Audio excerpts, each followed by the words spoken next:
Hi students सबाई केमन आछिस आमार क्लास 11 प्रिय छात्र छात्रीरा आशा करी प्रत्येकेई भालो आछिस। तो तोदेर आमी एई मुहूर्ते एकटाई चैप्टार करिয়েছি सेटा हच्छे तड़ित रसायन इलेक्ट्रोकेमिस्ट्री पुरो कमप्लीट। एबार आमी नतून चैप्टारे ढुकছি सेई चैप्टारटिर नाम हच्छे केमिकल काइनेटिक्स रासायनिक गतिविद्या अर्थात आजकेर आमादेर पढ़ाशोनार विषय हच्छे रासायनिक गतिविद्या अर्थात केमिकल काइनेटिक्स तार पार्ट 1 आमरा आजकेर पढ़बो अर्थात आजकेर आमादेर पार्ट 1 लेक्चर आसছে लेक्चर 1 बा पार्ट 1 যাই বলিস रासायनिक गतिविद्या लेक्चर 1 बा पार्ट 1 এর ভিডিও আজকের আসতে চলেছে। আজকে আমরা এই নিয়ে আলোচনা করব রাসায়নিক গতিবিদ্যা খুব গুরুত্বপূর্ণ একটা চ্যাপ্টার এবং এই সেমিস্টার 4 এ এই চ্যাপ্টার থেকে 7 নাম্বার আসবে 7 নাম্বার এবং চ্যাপ্টারটি যথেষ্ট সোজা এবং যথেষ্ট মজাদার। কেন মজাদার কেন এই চ্যাপ্টারটি আমার খুব ভালো লাগে কারণ এই চ্যাপ্টারটি কেমিস্ট্রির এমন একটা চ্যাপ্টার যেটা থিওরি অ্যাজাম্পশনের উপর ডিপেন্ড করে না, যেটা সম্পূর্ণভাবে experimental result experimental data based. এই চ্যাপ্টারটি পুরোপুরি এক্সপেরিমেন্টের উপর নির্ভর করে, পরীক্ষালব্ধ ফলাফলের উপর নির্ভর করে। এখানে কোনো থিওরি বা অ্যাজাম্পশনের কোনো গল্প নেই, এখানে সমস্ত গল্প হচ্ছে পরীক্ষার গল্প, পরীক্ষালব্ধ ফলাফলের গল্প। সেই জন্য এই চ্যাপ্টারটি আমার কাছে খুবই প্রিয়, আশা রাখি তোদেরও ভালো লাগবে। তো চল চ্যাপ্টারটি শুরু করি। কেমিক্যাল কাইনেটিক্স রাসায়নিক গতিবিদ্যা। তো তোরা সবাই আমাদের আগুন ব্যাচ জানিস, অনেকে কিনেছিস অনেকে কিনিসনি। নেক্সট চলো, হ্যাঁ, রেট অফ দ্য রিয়াকশন। তো চলো চ্যাপ্টারটি শুরু করার আগে আমরা কিছু জিনিস একটু দেখি। চ্যাপ্টারটা শুরু করার আগে কিছু মজাদার জিনিস আমরা একটু দেখি, কিছু মজাদার জিনিস। চ্যাপ্টারটি শুরু করার আগে আমরা কিছু মজাদার জিনিস দেখি। চল, কেন এই চ্যাপ্টারটি আমরা পড়ব? তো চল, কেন এই চ্যাপ্টারটি আমরা পড়ব? ধর একটা রিয়াকশন তোর কাছে আছে A প্লাস বি পি, আমি ধরে নিচ্ছি এটা একটা বিক্রিয়া। এই বিক্রিয়াটি দেখে তোর মনে কি কোশ্চেন আসতে পারে? তোর মনে প্রথম যে কোশ্চেনটা আসবে, আদৌ কি এই বিক্রিয়াটি ঘটবে? আদৌ কি এই বিক্রিয়াটি স্বতঃস্ফূর্তভাবে ঘটবে? ফার্স্টে এটাই কোশ্চেন আসবে, বিক্রিয়া ঘটবে। ফার্স্ট কোশ্চেন এটাই আসবে, আদৌ কি এই বিক্রিয়া ঘটবে? তার উত্তর তোর জানা আছে, তার উত্তর তুই পেয়ে যাবি থার্মোডাইনামিক্স চ্যাপ্টার থেকে। সেখানে আমরা জানি গিভস মুক্ত শক্তির পরিবর্তন ডেল্টা জি এর ভ্যালু যদি নেগেটিভ আসে এই বিক্রিয়ার ক্ষেত্রে তাহলে বিক্রিয়াটি স্বতঃস্ফূর্তভাবে ঘটবে, আর যদি ডেল্টা জি পজিটিভ আসে, গিভস মুক্ত শক্তির পরিবর্তন পজিটিভ আসে, তাহলে বিক্রিয়াটি ঘটবে না। হয়ে গেল, সো সিম্পল। সেকেন্ড কোশ্চেন, যদি বিক্রিয়াটি ঘটে থাকে তবে বিক্রিয়কের কত শতাংশ প্রোডাক্টে কনভার্ট হবে? তাহলে যদি বিক্রিয়াটি ঘটে থাকে তাহলে কত শতাংশ বিক্রিয়ক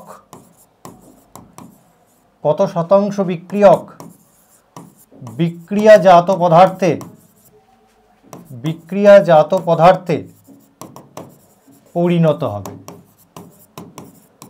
তাহলে নেক্সট কোশ্চেন, যদি বিক্রিয়াটি ঘটে থাকে তাহলে কত শতাংশ বিক্রিয়ক পদার্থ প্রোডাক্টে কনভার্ট হবে? এর উত্তর কোথা থেকে পাবো? এরও উত্তর তো জানা আছে। কোথায় জেনেছিস? সেই ক্লাস 11-এ জেনেছিস, ইকুইলিব্রিয়াম চ্যাপ্টারে। সেখানে আমরা পড়েছিলাম ইকুইলিব্রিয়াম কনস্ট্যান্ট কে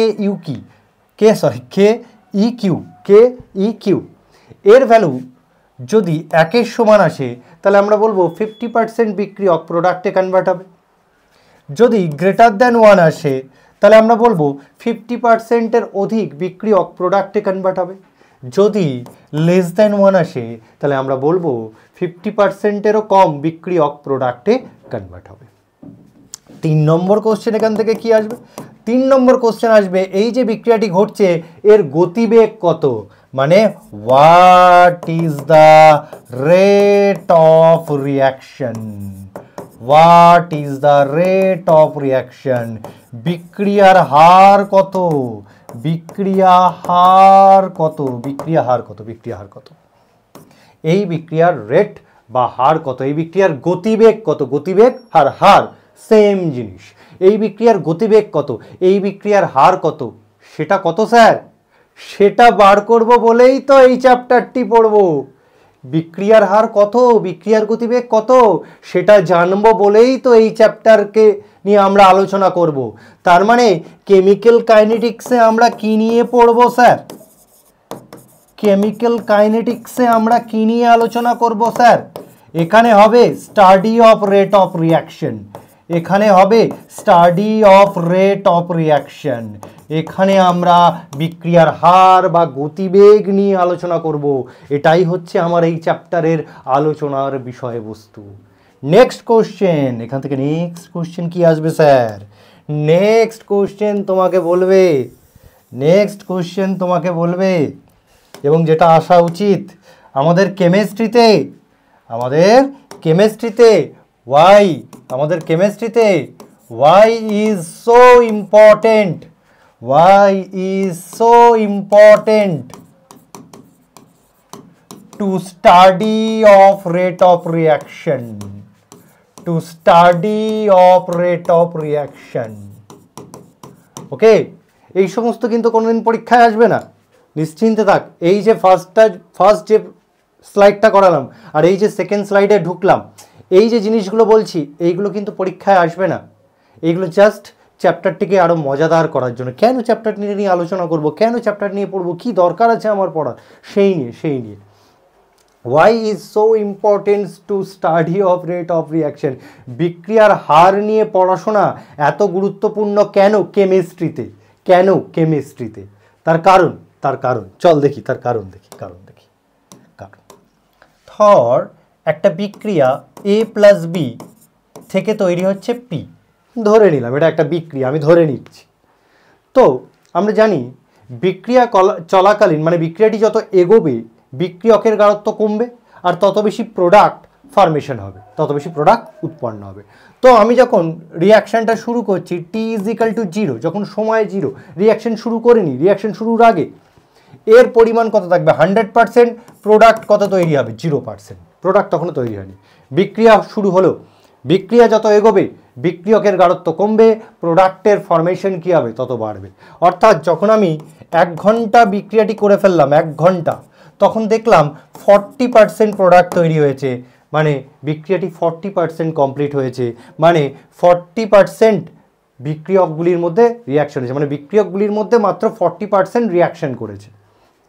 আমি যখন 2 ঘন্টায় পৌঁছালাম, আরও 1 ঘন্টা পর আমি দেখলাম এর 70% কমপ্লিট হয়েছে, মানে বিক্রিয়কগুলির 70% রিয়াকশন করে গেছে এবং 70% প্রোডাক্ট তৈরি হয়েছে।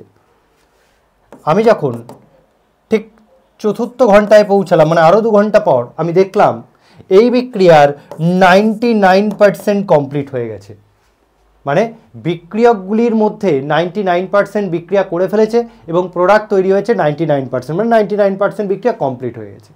আর পড়ে আছে কি 1%, আর রিয়াকশানের জন্য পড়ে আছে কত 1% বিক্রিয়ক কমপ্লিট হওয়ার জন্য পড়ে আছে 1%। দেখা গেল এই 1% শেষ হতে 24 ঘন্টা টাইম লাগলো, অর্থাৎ 100% হতে আমার 24 ঘন্টা সময় লাগলো।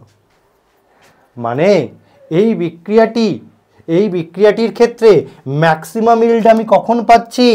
4র্থ ঘন্টাতেই কিন্তু আমি ম্যাক্সিমাম ইল্ড পেয়ে যাচ্ছি। বিক্রিয়াটি যখন 4র্থ ঘন্টায় পৌঁছাচ্ছে তখনই কিন্তু আমি এই বিক্রিয়ার সমস্ত জিনিস পেয়ে গেছি, ম্যাক্সিমাম ইল্ড এই 4 ঘন্টাতে পেয়ে গেছি। বাদবাকি 20 ঘন্টায় মাত্র 1% শেষ হয়েছে, বাদবাকি 20 ঘন্টায় মাত্র 1% শেষ হয়েছে। মানে এই বিক্রিয়াটি যখন আমি দ্বিতীয়বার করতে যাব তখন কিন্তু মাত্র আমি 4 ঘন্টাই করব, বাদবাকি 20 ঘন্টা টাইম আমি ওয়েস্ট করবই না, কারণ বাদবাকি 20 ঘন্টায় 1% শেষ হয়েছে, 4 ঘন্টায় 99% শেষ হয়ে গেছে, আর বাদবাকি 20 ঘন্টায় মাত্র 1% কমপ্লিট হয়েছে। মানে পর সেকেন্ডবার যখন রিয়াকশন করব আমি বিক্রিয়াটিকে মাত্র 4 ঘন্টা চালাবো, কারণ 4 ঘন্টার মধ্যেই আমি ম্যাক্সিমাম ইল্ড পেয়ে যাব। ওকে, বাদবাকি 20 ঘন্টা আমি টাইম ওয়েস্ট করব না, বাদবাকি 20 ঘন্টা আমি টাইম ওয়েস্ট করব না, বাদবাকি 20 ঘন্টা আমি অন্য কাজ করব। আমি সেখানে অন্যান্য প্রজেক্ট নিয়ে কাজ করতে পারি, আমি খেলাধুলা করতে পারি, আমি মোবাইল ঘাঁটতে পারি, আমি যা ইচ্ছা করব, কিন্তু এই রিয়াকশান নিয়ে আমি আর টাইম ওয়েস্ট করব না, কারণ এই রিয়াকশানের 4 ঘন্টাতেই আমি ম্যাক্সিমাম ইল্ড পেয়ে যাচ্ছি। এই জন্যই রেট অফ দ্য রিয়াকশন জানা এত গুরুত্বপূর্ণ, আমাদের টাইম সেভ করার জন্য। আমি রিয়াকশনটাকে কতক্ষণ অবধি করব, 24 ঘন্টা তো করার দরকার নেই। 24 ঘন্টায় কি তোর করার দরকার আছে? দরকার নেই, কারণ লাস্ট 20 ঘন্টায় আমার মাত্র 1% কমপ্লিট হচ্ছে, সেটা করার দরকার নেই। অর্থাৎ লাস্ট 20 ঘন্টা আমার টাইম ওয়েস্ট হচ্ছে, লাস্ট 20 ঘন্টা আমার টাইম ওয়েস্ট হচ্ছে। আমার কাজ, আমার ম্যাক্সিমাম কাজ আমার প্রথম 4 ঘন্টাতেই হয়ে যাচ্ছে, ম্যাক্সিমাম কাজ এই বিক্রিয়ার আমার প্রথম 4 ঘন্টাতেই হয়ে যাচ্ছে। এই জন্যই study of rate of reaction এত গুরুত্বপূর্ণ। সেই জন্য কেমিস্ট্রিতে বিক্রিয়ার হার বার করা এত গুরুত্বপূর্ণ, সেই জন্য আমাদের এই চ্যাপ্টারটি আমাদের কাছে এত গুরুত্বপূর্ণ। ওকে, তার মানে তুই যদি এর ওপর কোনো পাবলিশ করিস, কোনো জার্নালে পাবলিশ করিস বা তোর রিসার্চ পেপার পাবলিশ করিস, সেই রিসার্চ পেপারে তোর কি লেখা থাকবে? সেই রিসার্চ পেপারে তুই কি লিখে রাখবি? সেই রিসার্চ পেপারে লেখা থাকবে এই বিক্রিয়ার ম্যাক্সিমাম ইল্ড 4 ঘন্টায় হয়ে যাচ্ছে, এবং তার সাথে সাথে লিখে রাখতে হবে বাদ বাকি 20 ঘন্টায় বাকি 1% কমপ্লিট হচ্ছে।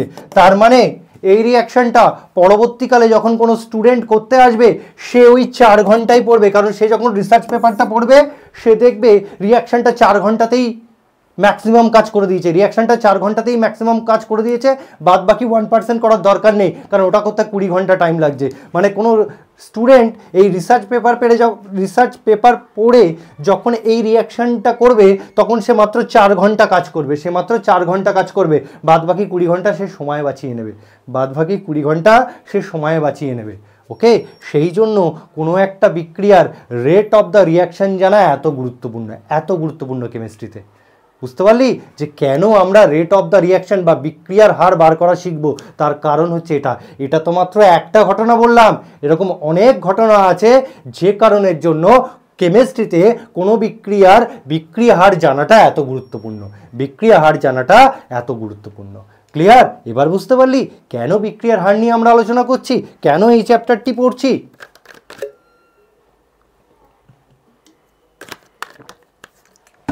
এইবার চল চ্যাপ্টারে ঢুকি। হ্যাঁ, এইবার আমরা পড়বো রেট অফ দ্য রিয়াকশন বা বিক্রিয়ার হার কি করে বার করব। বিক্রিয়ার হার দেখ, ধর এই একটা বিক্রিয়া R2P, আরটা হচ্ছে কি রিয়াক্ট্যান্ট মানে বিক্রিয়ক, আর পিটা কি প্রোডাক্ট মানে বিক্রিয়াজাত পদার্থ।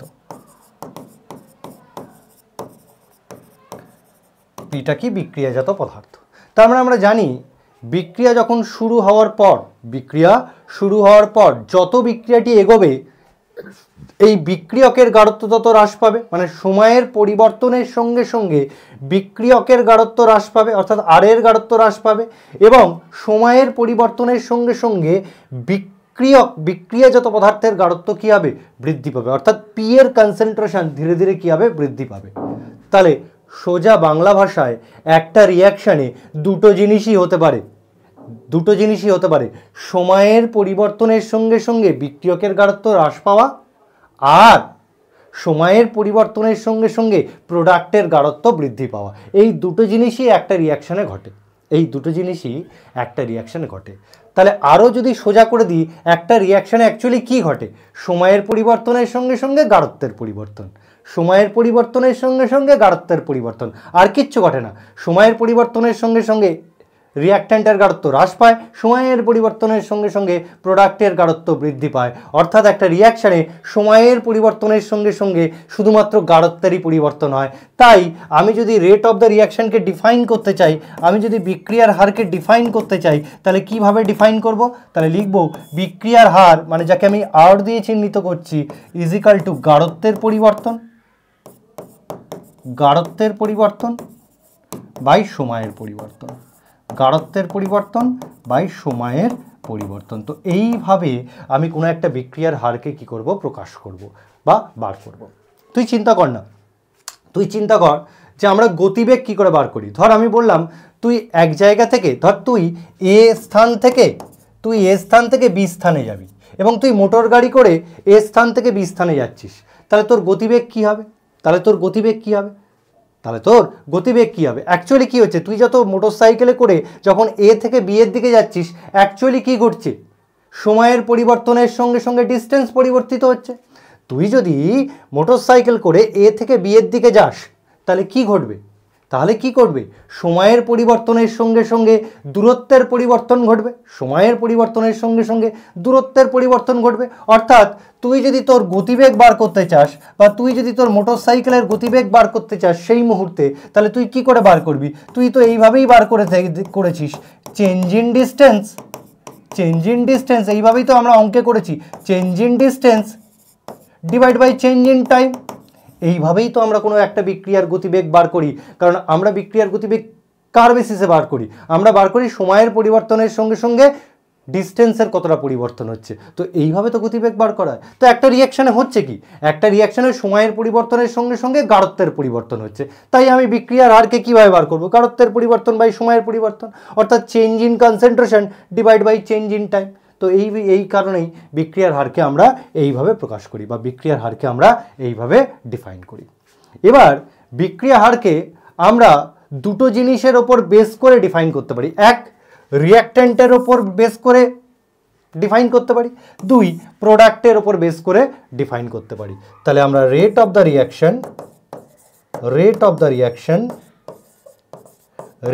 রিঅ্যাকশন দুভাবে ডিফাইন করতে পারি। এক, in respect of reactant মানে বিক্রিয়কের সাপেক্ষে। দুই in respect of প্রোডাক্টের সাপেক্ষে। তাহলে কোনো বিক্রিয়ার হার বা বেগ আমরা দুজনের সাপেক্ষে বার করতে পারি। এক, বিক্রিয়কের সাপেক্ষে বার করতে পারি।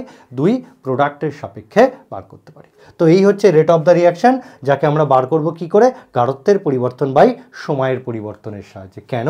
কারণ একটা বিক্রিয়াতে সময়ের পরিবর্তনের সঙ্গে সঙ্গে শুধুমাত্র গাঢ়ত্বেরই পরিবর্তন হয়। তাই এবার আমরা বিক্রিয়া হারের গ্রাফিক্যাল রিপ্রেজেন্টেশন পড়ব। বিক্রিয়া হারের গ্রাফিক্যাল রিপ্রেজেন্টেশন পড়ব।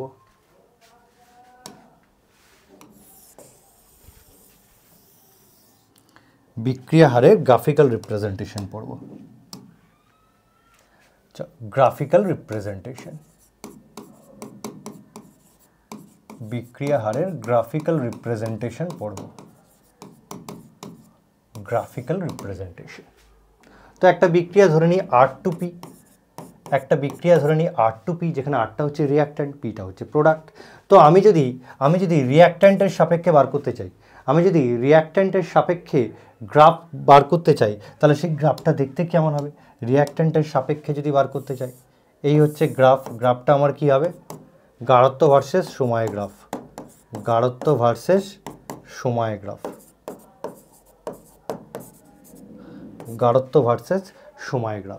তাহলে আমরা যদি রিঅ্যাক্ট্যান্টের সাপেক্ষে গাঢ়ত্ব ভার্সেস সময়ের গ্রাফ আঁকতে চাই, তাহলে কি হবে?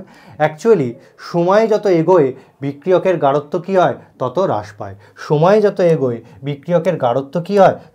পায়। অর্থাৎ গ্রাফটা কেমন হবে? ঠিক এইরকম হবে। সময় যত এগোচ্ছে বিক্রিয়কের গাঢ়ত্ব তত হ্রাস পাচ্ছে, অর্থাৎ এটা হচ্ছে আর এর গাঢ়ত্বের হলো। এবার আমি কি করছি? এই গ্রাফের ওপর একটা পয়েন্ট কল্পনা করছি, সেটা হচ্ছে এই পয়েন্ট। আর একটা পয়েন্ট কল্পনা করছি, সেটা হচ্ছে এই পয়েন্ট। তাহলে আমি গ্রাফের উপর দুটো পয়েন্ট কল্পনা করলাম, একটা হচ্ছে এটা, একটা হচ্ছে এটা। এইবার আমি কি করছি? এই যে এই পয়েন্ট বরাবর লম্বভাবে পারপেন্ডিকুলার গাঢ়ত্বের গ্রাফের দিকে এগোচ্ছি। আর পারপেন্ডিকুলার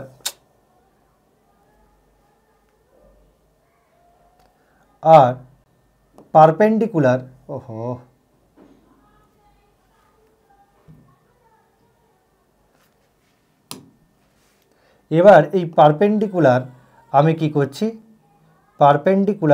করছি? সময়ের দিকে এগোচ্ছি, সময়ের গ্রাফকে গিয়ে টাচ করছে। তাহলে দেখো এই পয়েন্ট বরাবর আমি যদি পারপেন্ডিকুলার গাঢ়ত্বের গ্রাফের দিকে যাই তাহলে যে বিন্দুতে ছেদ করছে তাকে আমি বলছি C1।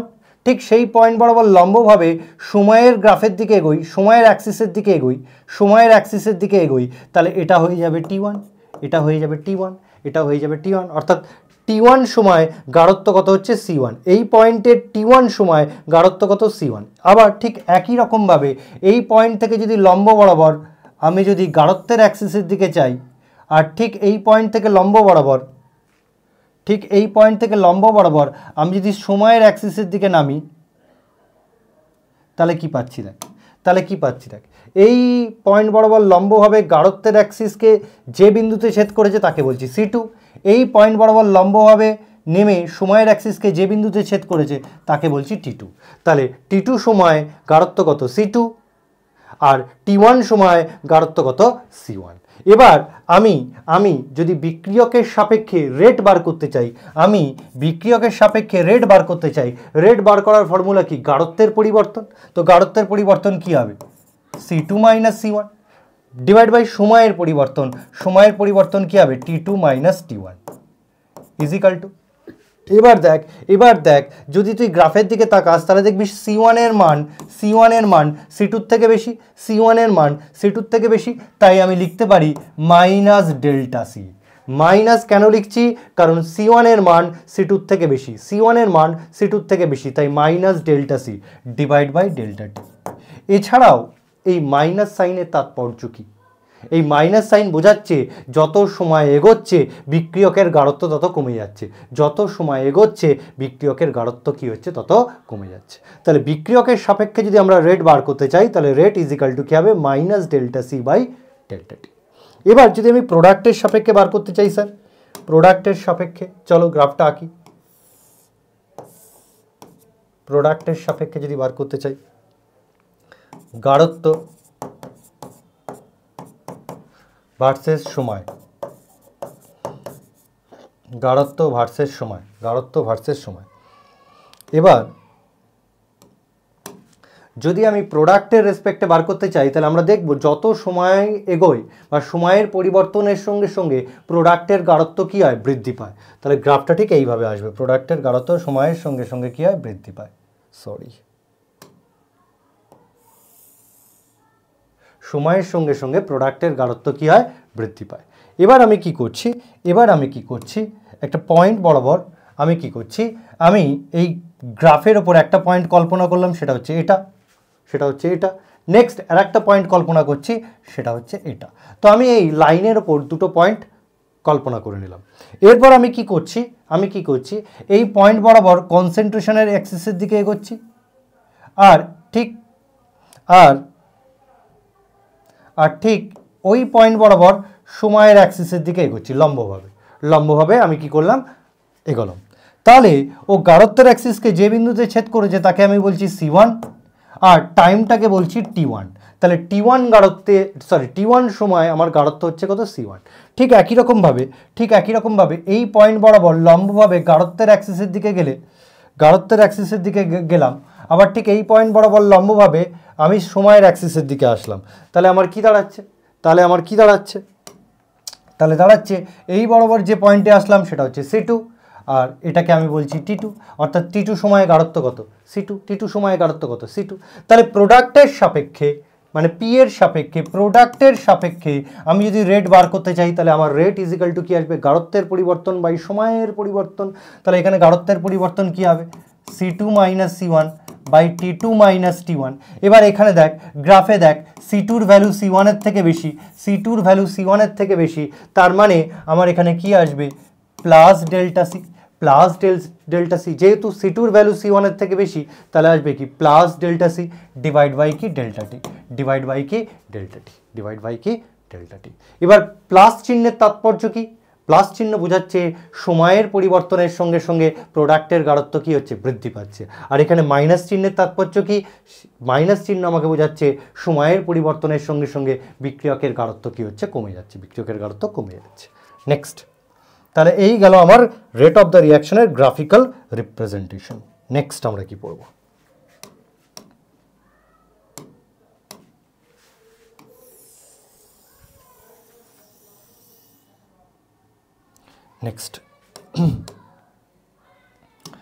নেক্সট আমরা এই বিক্রিয়ার হার নিয়ে আলোচনা করব। চলো দেখি বিক্রিয়ার হার।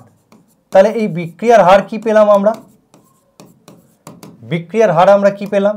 আমরা পেলাম plus minus delta C by delta T, minus বিক্রিয়কের জন্য প্লাস প্রোডাক্টের জন্য। এবার এই যে ডেল্টা টি সময়ের পরিবর্তন, এই যে সময়ের পরিবর্তন, এই যে সময়ের পরিবর্তন হলো, এই ডেল্টা টি এর উপর বেস করে, এই সময়ের পরিবর্তনের উপর বেস করে আমরা বিক্রিয়া হারকে দুটো ভাগে ভাগ করতে পারি। আমরা বিক্রিয়া হারকে দুটো ভাগে ভাগ করতে পারি। একটা হচ্ছে গড় বিক্রিয়া হার, একটা হচ্ছে গড় বিক্রিয়া হার, average rate of the reaction, average rate of the reaction,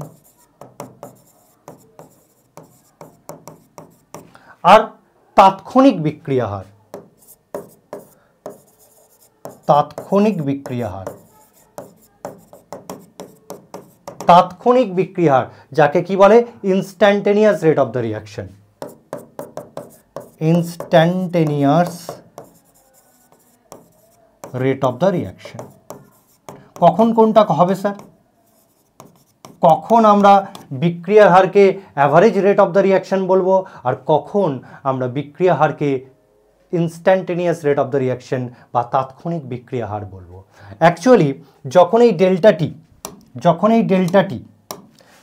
delta টি সময়ের পরিবর্তন কম্পারেটিভলি লার্জ হবে, মানে এই ধরো 10 মিনিট, 5 মিনিট, 15 মিনিট, 20 মিনিট সময়ের পরিবর্তনটা যথেষ্ট লার্জ হবে, তখন যে বিক্রিয়া হার পাবো তখন সেটাকে গড় বিক্রিয়া হার বলবো।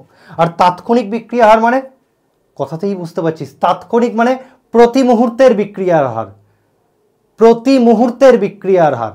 যখন আমরা প্রতি মুহূর্তের বিক্রিয়ার হার বার করব তখন হচ্ছে তাৎক্ষণিক বিক্রিয়া হার। প্রতি মুহূর্ত বলতে সময়ের পরিবর্তন কি হবে? টেন্স টু জিরো, সময়ের পরিবর্তন কি হবে? জিরো। মুহূর্ত বোঝাতে কাকে বোঝায়? মুহূর্ত বলতে সময়ের পরিবর্তন কি হবে? জিরোর যতটা কাছাকাছি যেতে পারি।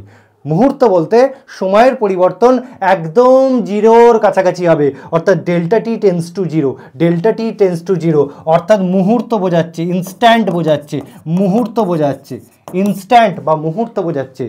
অর্থাৎ যে কোনো মুহূর্তে কোনো বিক্রিয়ার হারকেই আমরা বলবো তাৎক্ষণিক বিক্রিয়ার হার, যেখানে ডেল্টা টি কি? টেন্স টু জিরো, মানে ডেল্টা টি মানে সময়ের পরিবর্তন জিরোর কাছাকাছি। আর যখন সময়ের পরিবর্তন কম্পারেটিভলি লার্জ, ওই 5 minute, 7 minute, 8 minute, 9 minute, 10 minute সময়ের পরিবর্তন তো যথেষ্ট লার্জ, তখন সেই বিক্রিয়ার হারকে আমরা বলবো গড় বিক্রিয়ার হার।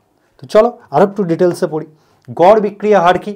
ওটাই লেখানো আছে, একটি নির্দিষ্ট সময়ের ব্যবধানে কোনো একটি বিক্রিয়ক বা বিক্রিয়াজাত পদার্থের গাঢ়ত্বের পরিবর্তন বাই সময়ের ব্যবধানের অনুপাত। গাঢ়ত্বের পরিবর্তন বা সময়ের পরিবর্তনের অনুপাতকেই কি বলা হয়? বিক্রিয়াটির গড় বিক্রিয়া হার। স্বাভাবিক, সেটাই তো বিক্রিয়া হার কি? বিক্রিয়া হার কি? বিক্রিয়ার কি? গাঢ়ত্বের পরিবর্তন বাই সময়ের পরিবর্তন। গাঢ়ত্বের পরিবর্তন বলতে বিক্রিয়কের গাঢ়ত্বের পরিবর্তন হতে পারে, বিক্রিয়াজাত পদার্থের গাঢ়ত্বের পরিবর্তন হতে পারে, ডিভাইড বাই কি? সময়ের পরিবর্তন। এবং এক্ষেত্রে সময়ের পরিবর্তনটা কি হবে? কম্পারেটিভলি লার্জ হবে। সময়ের পরিবর্তনটা কি হবে? কম্পারেটিভলি লার্জ হবে। অর্থাৎ এখানে average rate of the reaction কি হবে? Plus minus delta C by delta T. যেহেতু এখানে সময়ের পরিবর্তনটা লার্জ, তাই গাঢ়ত্বের পরিবর্তনটাও তুলনামূলক লার্জ হবে, গাঢ়ত্বের পরিবর্তনটাও তুলনামূলক লার্জ হবে, তাই আমরা সেটাকে ডেল্টা দিয়ে চিহ্নিত করব, অর্থাৎ ডেল্টা সি আর ডেল্টা টি দিয়ে চিহ্নিত করব, কারণ এখানে আমার পরিবর্তনটা একটু লার্জ, কম্পারেটিভলি লার্জ, সময়ের গ্যাপটা লার্জ, তাই গাঢ়ত্বের পরিবর্তনটাও যথেষ্ট বেশি, তাই আমরা ডেল্টা দিয়ে সেটাকে কি করব? প্রকাশ করব। এবার এখানে একটা পয়েন্ট, খুব ভাইটাল পয়েন্ট, যেটা হচ্ছে গড় বিক্রিয়া হার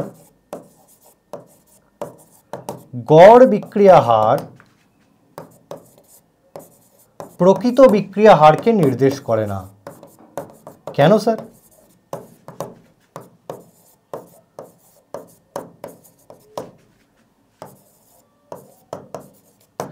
গড় বিক্রিয়া হার প্রকৃত বিক্রিয়া হারকে নির্দেশ করে না কেন? দেখ, আমি ধর একটা বিক্রিয়ার গড় বিক্রিয়া হার বার করলাম এবং সেখানে আমার টাইম পিরিয়ডটা হলো 10 মিনিট, অর্থাৎ 10 মিনিট সময়ের ব্যবধানে কোনো একটি বিক্রিয়ার গড় বিক্রিয়ার হার বার করলাম। গড় বিক্রিয়ার হার মানে কি? ওই যে আমি টাইমটা নিয়েছি 10 মিনিট, ওই 10 মিনিট সময়ে বিক্রিয়ার হার সেম থাকবে। ওই 10 মিনিট সময় জুড়ে বিক্রিয়ার হার সেম থাকবে। তো ওই 10 মিনিট সময় জুড়ে যদি বিক্রিয়ার হার সেম থাকে, তার মানে ওই 10 মিনিট সময় ধরে বিক্রিয়কের গাঢ়ত্বের পরিবর্তন আর বিক্রিয়াজাত পদার্থের গাঢ়ত্বের পরিবর্তনও সেম থাকবে, তাই না? ধর আমি সময়ের পরিবর্তন নিলাম 10 মিনিট এবং আমার average rate of the reaction আসলো কথার কথা x. Average rate of the reaction আসলো এক্স। তার মানে ওই বিক্রিয়ার ওই 10 মিনিট সময় জুড়ে ওই 10 মিনিট সময় জুড়ে বিক্রিয়ার হার কত হবে? এক্সই হবে। গড় বিক্রিয়ার হার এক্স মানে কি? ওই 10 মিনিট সময় ধরে বিক্রিয়ার হার কি? এক্স। বিক্রিয়ার হার কি? এক্স, অর্থাৎ সেমই থাকবে। অর্থাৎ ওই 10 মিনিটের প্রথম মিনিটে বিক্রিয়ার হার এক্স, দ্বিতীয় মিনিটের মাথায় বিক্রিয়ার হার এক্স, 5 মিনিটের মাথায় বিক্রিয়ার হার এক্স, 6 মিনিটের মাথায় বিক্রিয়ার হার এক্স, 7 মিনিটের মাথায় বিক্রিয়ার হার কি? এক্স। অর্থাৎ ওই 10 মিনিট সময় জুড়ে আমার বিক্রিয়ার হার সেমই থাকবে, সেটা এক্স। তাহলে ভাব, ওই 10 মিনিট সময় জুড়ে যদি বিক্রিয়ার হার সেম থাকে, তার মানে তার গাঢ়ত্বের পরিবর্তন, অর্থাৎ বিক্রিয়ক বা বিক্রিয়াজাত পদার্থের গাঢ়ত্বের পরিবর্তন কি হবে? সেম থাকবে। কিন্তু বাস্তবে কোনো বিক্রিয়া যদি চলতে থাকে, তাহলে ওই 10 মিনিট সময় জুড়ে বিক্রিয়ক বা বিক্রিয়াজাত পদার্থের গাঢ়ত্বের পরিবর্তন কি সেম থাকতে পারে? বিক্রিয়ক বা বিক্রিয়াজাত পদার্থের গাঢ়ত্বের পরিবর্তন কখনো সেম থাকতে পারে 10 মিনিট ধরে? কখনোই নয়। যেখানে কোনো বিক্রিয়া চলাকালীন প্রতি মুহূর্তে বিক্রিয়ক বা বিক্রিয়াজাত পদার্থের গাঢ়ত্বের পরিবর্তন হয়, সেখানে 10 মিনিট ধরে বিক্রিয়ক বা বিক্রিয়াজাত পদার্থের গাঢ়ত্বের পরিবর্তন সেম থাকবে। এটা অলীক কল্পনা ছাড়া আর কিছুই নয়। এবং সেটা বাস্তবেও সম্ভব নয়। কারণ বাস্তবে প্রতি মুহূর্তে, প্রতি সেকেন্ডে বিক্রিয়ক বা বিক্রিয়াজাত পদার্থের গাঢ়ত্বের পরিবর্তন হতেই হবে, যদি সেই রিয়াকশনটা চলে। তো সেই কারণে গড় বিক্রিয়ার হার কখনোই প্রকৃত বিক্রিয়ার হারকে নির্দেশ করতে পারে না। কারণ গড় বিক্রিয়ার হার আমার প্রতি মুহূর্তে বিক্রিয়ক বা বিক্রিয়াজাত পদার্থের গাঢ়ত্বের পরিবর্তন কতটা হচ্ছে, সেটা গড় বিক্রিয়ার হার আমাকে বলতে পারে না। তাই গড় বিক্রিয়ার হার প্রকৃত বিক্রিয়ার হারকে নির্দেশ করতে পারে না। তাহলে প্রকৃত বিক্রিয়ার হার নির্দেশ করতে গেলে আমাকে কি করতে হবে? প্রকৃত বিক্রিয়ার হার নির্দেশ করতে গেলে বা প্রকৃত বিক্রিয়ার হার বার করতে গেলে আমাকে প্রতি মুহূর্তের খবর রাখতে হবে। অর্থাৎ প্রতি মুহূর্তে বিক্রিয়কের গাঢ়ত্বের কতটা হ্রাস হচ্ছে, প্রতিটা মুহূর্তে বিক্রিয়াজাত পদার্থের গাঢ়ত্বের বৃদ্ধি কতটা হচ্ছে, প্রতি মুহূর্তে বিক্রিয়কের গাঢ়ত্ব হ্রাস কত হচ্ছে, প্রতি মুহূর্তে বিক্রিয়াজাত পদার্থের গাঢ়ত্বের বৃদ্ধি কতটা হচ্ছে, সেই খবর আমাকে রাখতে হবে। আর সেই খবর একমাত্র তোকে দিতে পারে তাৎক্ষণিক বিক্রিয়া হার। সেই খবর, অর্থাৎ প্রতি মুহূর্তের খবর তোকে একমাত্র দিতে পারে তাৎক্ষণিক বিক্রিয়া হার। তাই তাৎক্ষণিক বিক্রিয়া হারের সাহায্যেই প্রকৃত বিক্রিয়া হারকে নির্দেশ করা যায়, গড় বিক্রিয়া হারের সাহায্যে করা যায় না। তো গড় বিক্রিয়ার ক্ষেত্রে কি হয়? যে টাইম পিরিয়ডটা নেব, সেই টাইম পিরিয়ড জুড়ে বিক্রিয়ার হার সেম থাকবে। অর্থাৎ সেই টাইম পিরিয়ড জুড়ে বিক্রিয়ক বা বিক্রিয়াজাত পদার্থের গাঢ়ত্বের কোনো পরিবর্তন হবে না, যেটা বাস্তবে সম্ভব নয়। বাস্তবে প্রতি মুহূর্তেই বিক্রিয়ক বা বিক্রিয়াজাত পদার্থের গাঢ়ত্বের পরিবর্তন হয়। অর্থাৎ যদি আমাকে প্রতি মুহূর্তের খবর রাখতে হয়, যদি আমাকে প্রতি মুহূর্তের বিক্রিয়ক বা বিক্রিয়াজাত পদার্থের গাঢ়ত্বের পরিবর্তন বার করতে হয়, তবে আমাকে তাৎক্ষণিক বিক্রিয়া হার বার করতে হবে। সেই কারণে তাৎক্ষণিক বিক্রিয়া হারই প্রকৃত বিক্রিয়ার হারকেই কি করে? নির্দেশ করে। এই জন্যই গড় বিক্রিয়া হারের তুলনায় তাৎক্ষণিক বিক্রিয়া হার অনেক বেশি ইম্পর্টেন্ট একটা ফ্যাক্টর।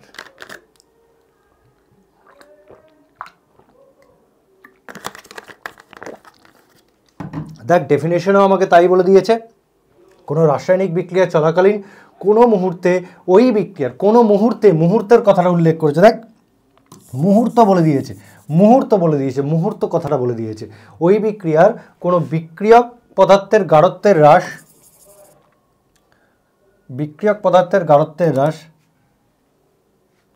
দেখ এখানে মুহূর্ত বলে দিয়েছে। বিক্রিয়ক পদার্থের গাঢ়ত্বের হ্রাস বা বিক্রিয়াজাত পদার্থের গাঢ়ত্বের হ্রাস এটা ঢয় শূন্য র হবে, ঢয় শূন্য র হবে। গাঢ়ত্বের বৃদ্ধির হারকে বিক্রিয়াজাত পদার্থের গাঢ়ত্ব হ্রাসের হার বা কোনো বিক্রিয়াজাত পদার্থের গাঢ়ত্বের বৃদ্ধির হার, কখন? যে কোনো মুহূর্তে, যে কোনো মুহূর্তে হারকে ওই বিক্রিয়ার তাৎক্ষণিক বিক্রিয়া হার বলে। তাহলে তাৎক্ষণিক বিক্রিয়া হার কোনো একটা বিক্রিয়া চলাকালীন যে কোনো মুহূর্তের, অ্যাট এনি ইনস্ট্যান্ট, যে কোনো মুহূর্তের বিক্রিয়ার হারকে তোকে বলে দেবে, বিক্রিয়ার হারকে তোকে বলে দেবে। অর্থাৎ যে কোনো মুহূর্তের বিক্রিয়াজাত পদার্থের গাঢ়ত্ব বা বিক্রিয়ক পদার্থের গাঢ়ত্ব কত সেটা তোকে বলে দেবে। কে বলে দেবে? তাৎক্ষণিক বিক্রিয়ার হার। কে বলে দেবে?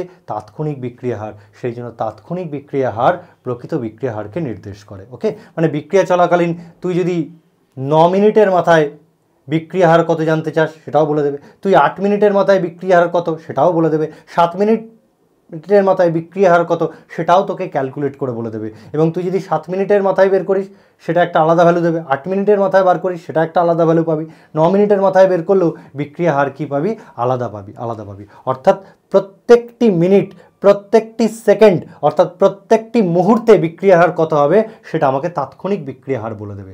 অর্থাৎ প্রতি মুহূর্তে বিক্রিয়ক বা বিক্রিয়াজাত পদার্থের গাঢ়ত্বের পরিবর্তন কতটা হচ্ছে সেটা আমাকে তাৎক্ষণিক বিক্রিয়া হার বলে দেবে। তাই তাৎক্ষণিক বিক্রিয়া হার অত্যন্ত গুরুত্বপূর্ণ। তাহলে দিয়ে দিচ্ছি তাৎক্ষণিক বিক্রিয়া হার। তাৎক্ষণিক বিক্রিয়া হার প্রকৃত বিক্রিয়া হারকে নির্দেশ করে, প্রকৃত বিক্রিয়া হারকে নির্দেশ করে, নির্দেশ করে। ওকে, তো তাৎক্ষণিক বিক্রিয়া হার কি করে বার করব স্যার? তাৎক্ষণিক বিক্রিয়া হার, তাৎক্ষণিক বিক্রিয়া হার যখন আমি বার করতে যাচ্ছি তখন আমার ডেল্টা টি কি টেন্স টু 0। ডেল্টা টি অর্থাৎ সময়ের ব্যবধান কি অতীব ক্ষুদ্র, সময়ের ব্যবধান কি অতীব ক্ষুদ্র। তাই এক্ষেত্রে বার করব ঠিক এইভাবে, plus minus dC by dt, dC by dt. অর্থাৎ সময়ের পরিবর্তন যেহেতু অতীব ক্ষুদ্র, গাঢ়ত্বের পরিবর্তনও কী হবে? অতীব ক্ষুদ্র।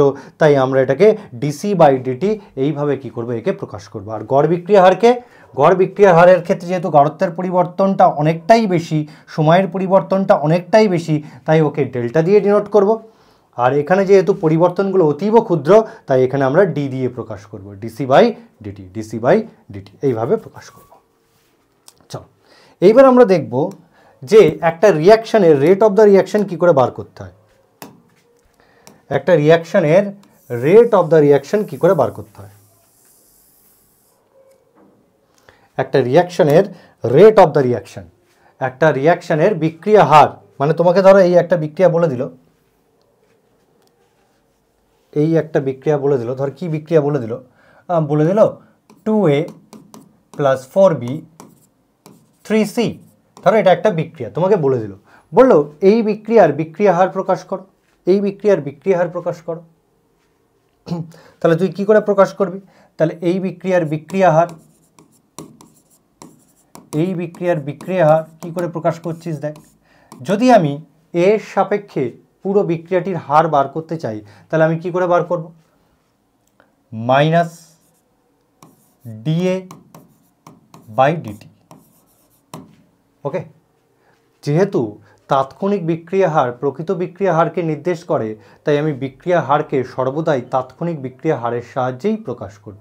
হ্যাঁ, যদি আমাকে গড় বিক্রিয়া হার বলে দেয় তবেই আমি ডেল্টা আনবো, নতুবা বিক্রিয়ার হারগুলোকে আমি তাৎক্ষণিক বিক্রিয়া হারের সাহায্যেই প্রকাশ করব, কারণ তাৎক্ষণিক বিক্রিয়া হারই আমাকে প্রকৃত বিক্রিয়ার হারকে নির্দেশ করে। তাই আমি ডি দিয়ে নির্দেশ করলাম। তাহলে এখানে ডিএ এটাকে কি বোঝাচ্ছে? এর গাঢ়ত্বের পরিবর্তন। ডিএ মানে কি বোঝাচ্ছে? এর গাঢ়ত্বের পরিবর্তন ডিভাইড বাই কি ডিটি। মাইনাস কি বোঝাচ্ছে? কারণ যত সময় যাচ্ছে এর গাঢ়ত্ব তত হ্রাস পাচ্ছে। এবার কি করবো? এখানে কোএফিসিয়েন্ট কত? 2। কোএফিসিয়েন্ট কত? 2। তাহলে আমি এখানে 2 দিয়ে ভাগ করে দেবো, কোএফিসিয়েন্ট দিয়ে ভাগ করে দেবো, কোএফিসিয়েন্ট দিয়ে ভাগ করে দেবো। এখানে যে 2, 4, 3 দেখতে পাচ্ছিস এইগুলোকে বলে স্টয়চিওমেট্রিক কোএফিসিয়েন্ট,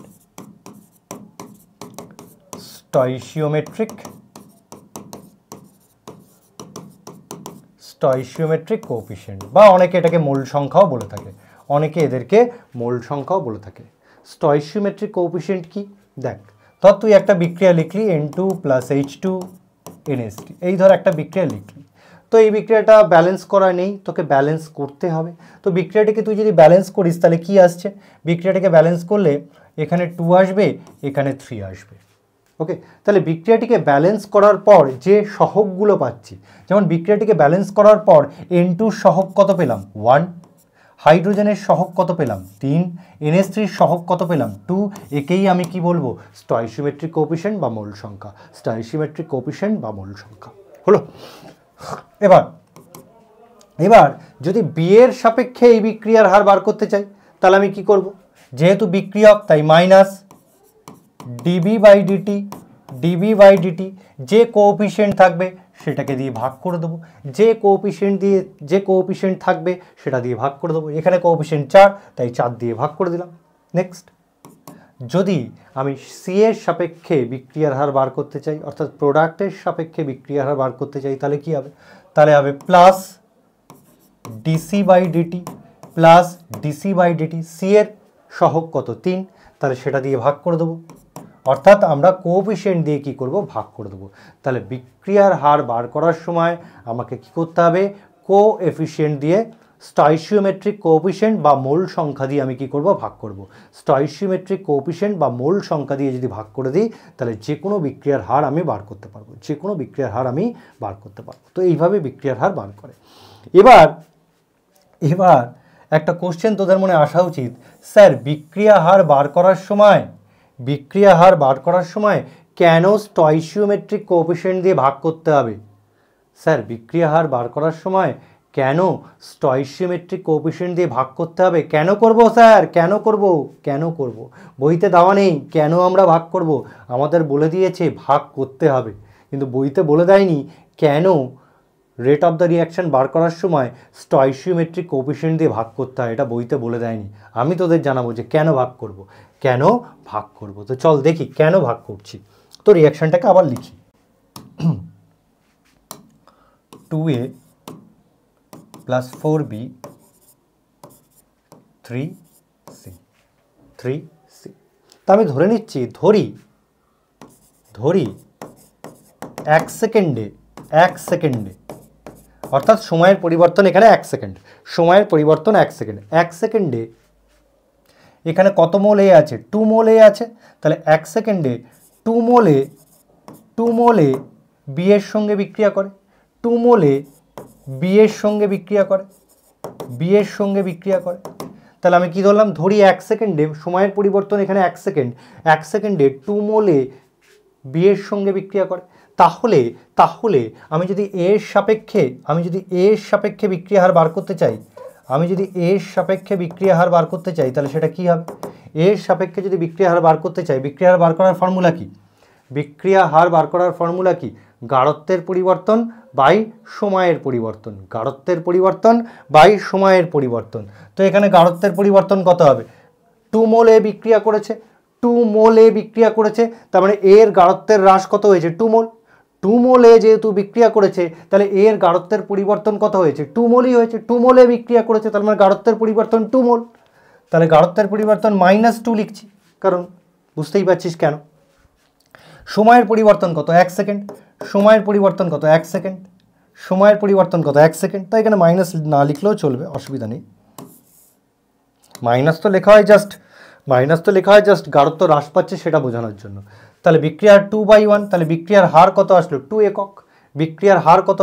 একক, তার মানে আমি যদি এর সাপেক্ষে বিক্রিয়ার হার বার করি, কত আসছে 2 একক আসছে। এবার ধরি ওই 1 সেকেন্ড সময়ে 2 মোলে 4 মোল বি এর সঙ্গে বিক্রিয়া করেছে, এই 2 মোলে 4 মোল বি এর সঙ্গে বিক্রিয়া করে, 2 মোলে 4 মোল বি এর সঙ্গে বিক্রিয়া করে, তাহলে বি এর সাপেক্ষে বিক্রিয়া হার কত, তো সময়ের পরিবর্তন কত, সেই 1 সেকেন্ড। কত মোল বি বিক্রিয়া করেছে, 4 মোল বি বিক্রিয়া করেছে, তার মানে গাঢ়ত্বের পরিবর্তন কত 4, তাহলে 4/1 কত আসছে 4 একক, হলো। এবার ধরি ওই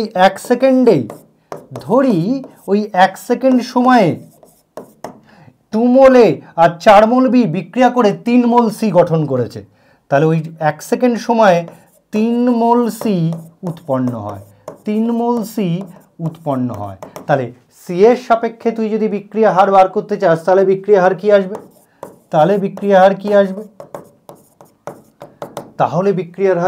সি এর সাপেক্ষে যদি বিক্রিয়ার হার বার করতে চাই তাহলে আমার বিক্রিয়ার হার কি আসবে? 3, কারণ আমার 3 মোল গাঢ়ত্ব বৃদ্ধি পেয়েছে, তাহলে 3, সময়ের পরিবর্তন 1, 3 একক। এইবার ভালো করে দেখ, একটাই তো বিক্রিয়া। যখন আমি এ কে জিজ্ঞেস করছি বিক্রিয়া হার কত, এ বলছে 2 একক। যখন বি কে জিজ্ঞেস করছি বি বলছে 4 একক। যখন সি কে জিজ্ঞেস করছি সি বলছে 3 একক। একটাই বিক্রিয়া, 3 জন 3 রকম বিক্রিয়া হার দিচ্ছে। একটাই তো বিক্রিয়া কিন্তু 3 জন 3 রকম বিক্রিয়া হার দিচ্ছে, তার মানে একটা বিক্রিয়ার 3 ধরনের রেট অফ দ্য রিয়াকশন আসছে। এটা কখনো বাস্তবে সম্ভব? একটাই যখন বিক্রিয়া তার বিক্রিয়া হার একই আসবে। বিক্রিয়াটা তো একটাই, বিক্রিয়াটা তো আমার সেম। বিক্রিয়াটি যদি আমার সেম হয় তাহলে 3 জনের ক্ষেত্রে 3 রকম বিক্রিয়া হার আসে কি করে? সেটা তো বাস্তবে সম্ভব নয়। একটাই বিক্রিয়া যখন তার একটাই রেট অফ দ্য রিয়াকশন থাকবে, তার 3টে রেট অফ দ্য রিয়াকশন থাকতে পারে না। তার মানে বিক্রিয়া হার বার করতে গিয়ে আমাদের কোথাও ভুল হচ্ছে, আমাদের মডিফিকেশনের প্রয়োজন, তাই না? বিক্রিয়া হার বার করতে গিয়ে আমরা কোথাও ভুল করছি, আর ভুল করছি বলেই একটাই বিক্রিয়া তার 3 ধরনের রেট অফ দ্য রিয়াকশন আসছে, যেটা আসতে পারে না।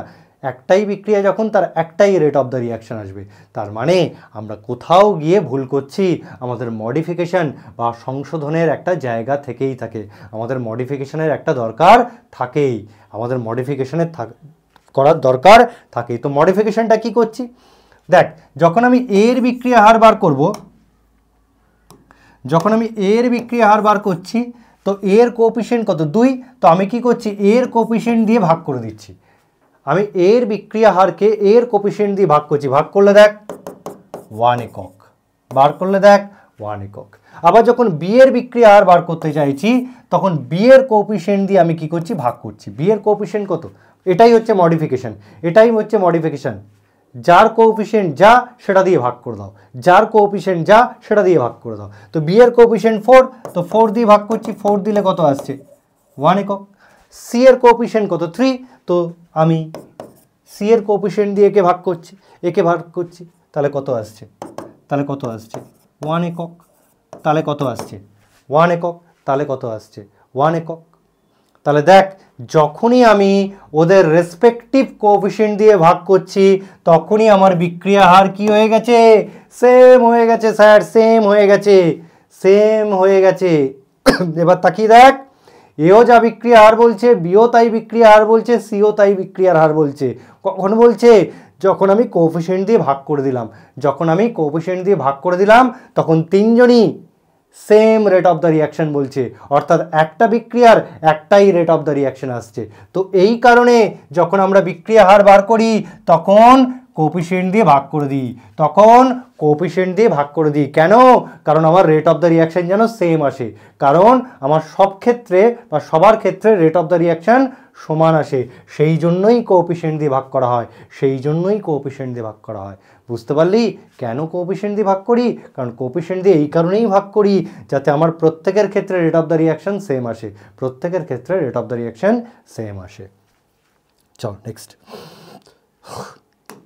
এবার আমরা পড়ব rate of disappearance and rate of appearance.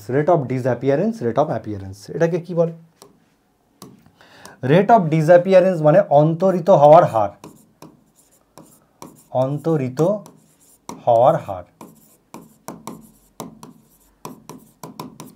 হলো। আর রেট অফ অ্যাপিয়ারেন্স মানে উৎপন্ন হওয়ার হার। উৎপন্ন কে হয়? Product sir. আর খতম কে হয়? বিক্রিয়ক স্যার। তাহলে দেখ, ধর আমি একটা বিক্রিয়া নিচ্ছি 2A থেকে 3B, এখানে এটা হচ্ছে বিক্রিয়ক, বিটা হচ্ছে প্রোডাক্ট। তাহলে একটা বিক্রিয়ায় ঘটে কি? সময়ের পরিবর্তনের সঙ্গে সঙ্গে এ এর গাঢ়ত্ব হ্রাস পায় অর্থাৎ এ খতম হতে থাকে, আর বি এর গাঢ়ত্ব বৃদ্ধি পায় অর্থাৎ বি ধীরে ধীরে উৎপন্ন হতে থাকে, বি ধীরে ধীরে উৎপন্ন হতে থাকে, এ ধীরে ধীরে খতম হতে থাকে। তাহলে সময়ের পরিবর্তনের সঙ্গে সঙ্গে এর গাঢ়ত্ব হ্রাস পায় অর্থাৎ এ খতম হতে থাকে। তো এই শেষ হয়ে যাওয়াটাকে, এই খতম হয়ে যাওয়াটাকে আমরা বলি rate of disappearance. Rate of disappearance, rate of disappearance. তাহলে রেট অফ ডিসঅ্যাপিয়ারেন্স কার ক্ষেত্রে হবে? বিক্রিয়কের ক্ষেত্রে। রেট অফ অ্যাপিয়ারেন্স কার ক্ষেত্রে হবে? প্রোডাক্টের ক্ষেত্রে। তাহলে রেট অফ ডিসঅ্যাপিয়ারেন্স কি করে বার করব? আমরা দেখছি সময়ের পরিবর্তনের সঙ্গে সঙ্গে বিক্রিয়কের গাঢ়ত্ব ধীরে ধীরে হ্রাস পাচ্ছে এবং বিক্রিয়ক সময়ের পরিবর্তনের সঙ্গে সঙ্গে বিক্রিয়কের গাঢ়ত্ব হ্রাস পাচ্ছে। তার মানে রেট অফ ডিসঅ্যাপিয়ারেন্স অফ, যদি আমি এ বার করতে চাই, আমি যদি রেট অফ ডিসঅ্যাপিয়ারেন্স অফ এ বার করতে চাই, বা সেটা কি দেখাবে? সেটা এটাই বোঝাবে গাঢ়ত্ব হ্রাস মানে গাঢ়ত্বের পরিবর্তন বাই সময়ের পরিবর্তন, গাঢ়ত্বের পরিবর্তন বাই সময়ের পরিবর্তন। কারণ যত সময় যাবে এর গাঢ়ত্ব ধীরে ধীরে হ্রাস পাবে আর বি এর গাঢ়ত্ব ধীরে ধীরে বৃদ্ধি পাবে। তো এর গাঢ়ত্ব ধীরে ধীরে হ্রাস পাচ্ছে মানে এ আস্তে আস্তে খতম হয়ে যাচ্ছে। সেই খতম হয়ে যাওয়াটা বোঝানোর জন্য আমাদের লেখা হয় rate of disappearance. Rate of disappearance মানে খতম হয়ে যাচ্ছে। কে হচ্ছে? এ। তো কী করে বার করা হয়? গাঢ়ত্বের পরিবর্তন বাই সময়ের পরিবর্তন। মানে এর ক্ষেত্রে গাঢ়ত্বের পরিবর্তন কী হবে? Minus DA by dt, minus DA by dt. Minus কি বোঝাচ্ছে? গাঢ়ত্ব হ্রাস পাচ্ছে। আর কি হবে? রেট অফ অ্যাপিয়ারেন্স কার ক্ষেত্রে হবে? বি এর ক্ষেত্রে হবে। রেট অফ অ্যাপিয়ারেন্স উৎপন্ন হওয়ার হার, উৎপন্ন কে হচ্ছে? বি হচ্ছে। কি করে বার করবো? একই জিনিস, সময়ের পরিবর্তনের সঙ্গে সঙ্গে গাঢ়ত্ব বৃদ্ধি পাচ্ছে, তার মানে গাঢ়ত্বের পরিবর্তন বাই সময়ের পরিবর্তন, গাঢ়ত্বের পরিবর্তন বাই সময়ের পরিবর্তন। মানে এখানে কি বোঝাবে? Plus dB by dt, plus dB by DT. Okay, plus কি বোঝাচ্ছে? যত সময় এগোচ্ছে প্রোডাক্টের গাঢ়ত্ব কি হচ্ছে? বৃদ্ধি পাচ্ছে। প্রোডাক্টের গাঢ়ত্ব কি হচ্ছে? বৃদ্ধি পাচ্ছে। তাহলে আমাদের দেখো রেট অফ ডিসঅ্যাপিয়ারেন্স মানে কি হচ্ছে? বিক্রিয়কের গাঢ়ত্বের হ্রাস বাই সময়ের পরিবর্তন। রেট অফ অ্যাপিয়ারেন্স মানে কি হচ্ছে? প্রোডাক্টের গাঢ়ত্ব বৃদ্ধি বাই সময়ের পরিবর্তন। তো সেটাই বোঝাচ্ছে। তাহলে স্যার এই বিক্রিয়ার বিক্রিয়া হার কি লিখবেন? এই বিক্রিয়ার বিক্রিয়া হার কি হবে? এই বিক্রিয়ার বিক্রিয়া হার, তাহলে এই বিক্রিয়ার বিক্রিয়া হার যদি লিখি, যদি এর সাপেক্ষে বিক্রিয়া হার লিখি, তাহলে কি হবে? Minus half dA by dt is equal to, B এর সাপেক্ষে লিখলে কি হবে? Plus 1/3 dB by dt. আমাকে কি করতে হবে? কোএফিসিয়েন্ট দিয়ে ভাগ করতে হবে। আমাকে যদি রেট অফ দ্য রিয়াকশন বার করতে হয়, আমরা এক্ষুনি শিখলাম কোএফিসিয়েন্ট দিয়ে কি করতে হবে? ভাগ করতে হবে। তাহলে একটা জিনিস এখান থেকে কি ক্লিয়ার হলো, যখন আমি কোএফিসিয়েন্ট দিয়ে ভাগ করব, তখন হয়ে যাবে বিক্রিয়া হার। আর যখন আমি কোএফিসিয়েন্ট দিয়ে ভাগ করব না, তখন কি হয়ে যাবে? Rate of disappearance of A. Clear? ভালো করে দেখ, যখন আমি কোএফিসিয়েন্ট দিয়ে ভাগ করছি তখন হয়ে যাচ্ছে আমার বিক্রিয়া হার। যখন আমি কোএফিসিয়েন্ট দিয়ে ভাগ করছি তখন এই পুরোটা হয়ে যাচ্ছে বিক্রিয়া হার। যখন আমি কোএফিসিয়েন্ট দিয়ে ভাগ করছি না তখন এই পুরোটা হয়ে যাচ্ছে রেট অফ ডিসঅ্যাপিয়ারেন্স অফ এ। ঠিক একই রকমভাবে যখন আমি কোএফিসিয়েন্ট দিয়ে ভাগ করছি তখন পুরোটা হয়ে যাচ্ছে আমার বিক্রিয়া হার। আর যখন আমি কোএফিসিয়েন্ট দিয়ে ভাগ করছি না তখন এই পুরোটা হয়ে যাচ্ছে রেট অফ অ্যাপিয়ারেন্স। পার্থক্য বুঝলি? বিক্রিয়া হার কি আর রেট অফ অ্যাপিয়ারেন্স আর রেট অফ ডিসঅ্যাপিয়ারেন্স কি? তাহলে কোএফিসিয়েন্ট দিয়ে ভাগ করলে যেটা পাবো সেটা হচ্ছে রেট অফ দ্য রিয়াকশন, আর কোএফিসিয়েন্ট দিয়ে যদি ভাগ না করি তাহলে আমরা পাবো rate of appearance or rate of disappearance. আর একটা কথাও বলার আছে, যদি স্টয়চিওমেট্রিক কোএফিসিয়েন্ট 1 হয়, তখন rate of the reaction is equal to rate of the disappearance or appearance. Okay, stoichiometric coefficient যদি 1 হয় তখনই rate of the reaction, rate of appearance আর রেট অফ ডিসঅ্যাপিয়ারেন্সের কী হবে? সমান হবে। বাদ বাকি ক্ষেত্রে সমান হবে না। চলো তাহলে এর ওপর বেস করে অঙ্ক করি। দেখো ওর ওপর বেস করে অঙ্ক চলে এসছে।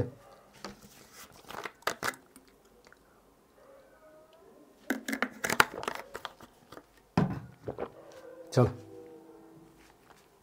অঙ্কটা কি বলেছে, N2 + 3H2 রিভার্সিবল 2NH3 বিক্রিয়ার NH3 উৎপন্ন হওয়ার হার বলে দিয়েছে। তার মানে এই হচ্ছে বিক্রিয়া N2 + 3H2 2NH3, এই বিক্রিয়ার NH3 উৎপন্ন হওয়ার হার মানে প্লাস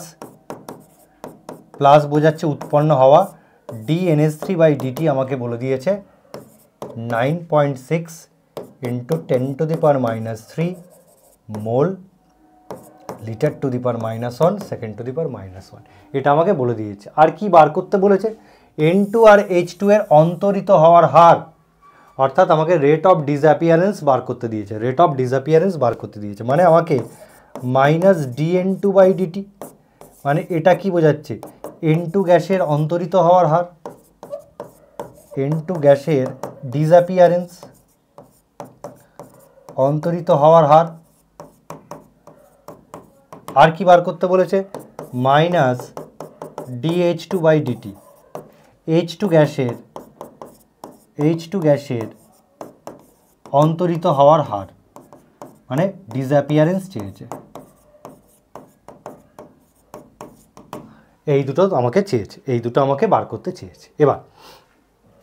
এবার দেখো, এবার এই বিক্রিয়ার বিক্রিয়া হার কত হবে, এই বিক্রিয়ার বিক্রিয়া হার কত হবে, এই বিক্রিয়ার বিক্রিয়া হার যদি আমি বার করি, আমি যদি নাইট্রোজেনের সাপেক্ষে বার করি তাহলে আসবে -dN2/dt। যেহেতু নাইট্রোজেনের কোএফিসিয়েন্ট 1, তাই নাইট্রোজেনের ক্ষেত্রে অন্তরিত হওয়ার হার আর rate of the reaction same হবে।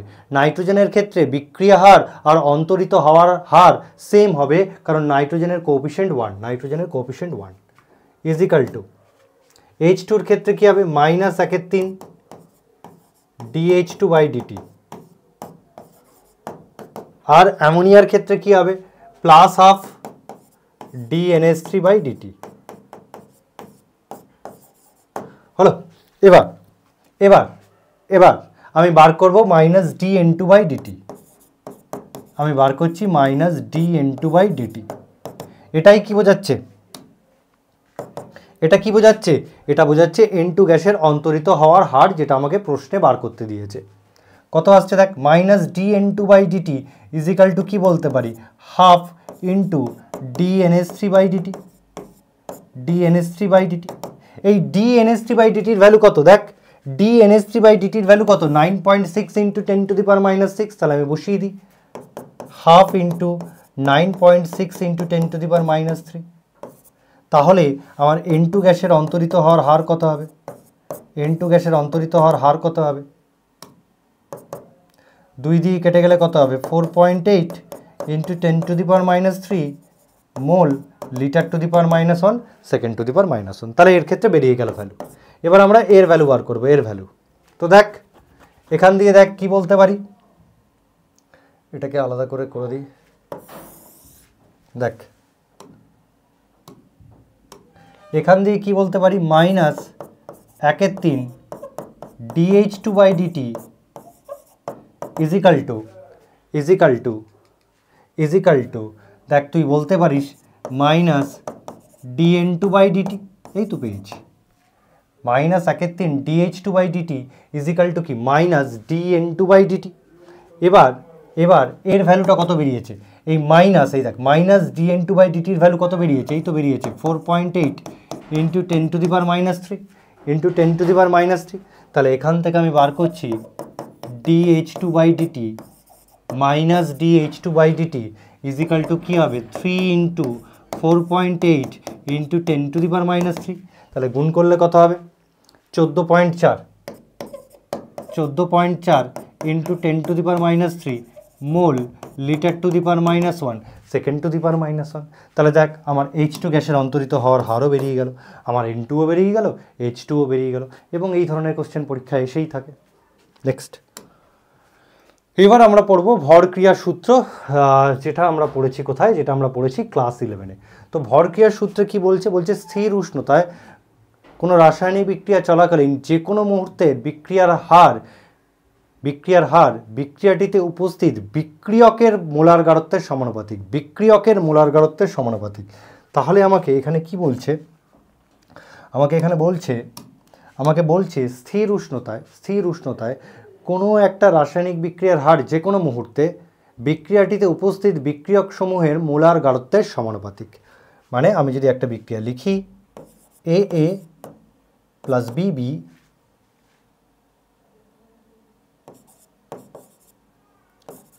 CC, এখানে ছোট হাতের ABC কি, মোল সংখ্যা বা স্টয়কিওমেট্রিক কোএফিসিয়েন্ট।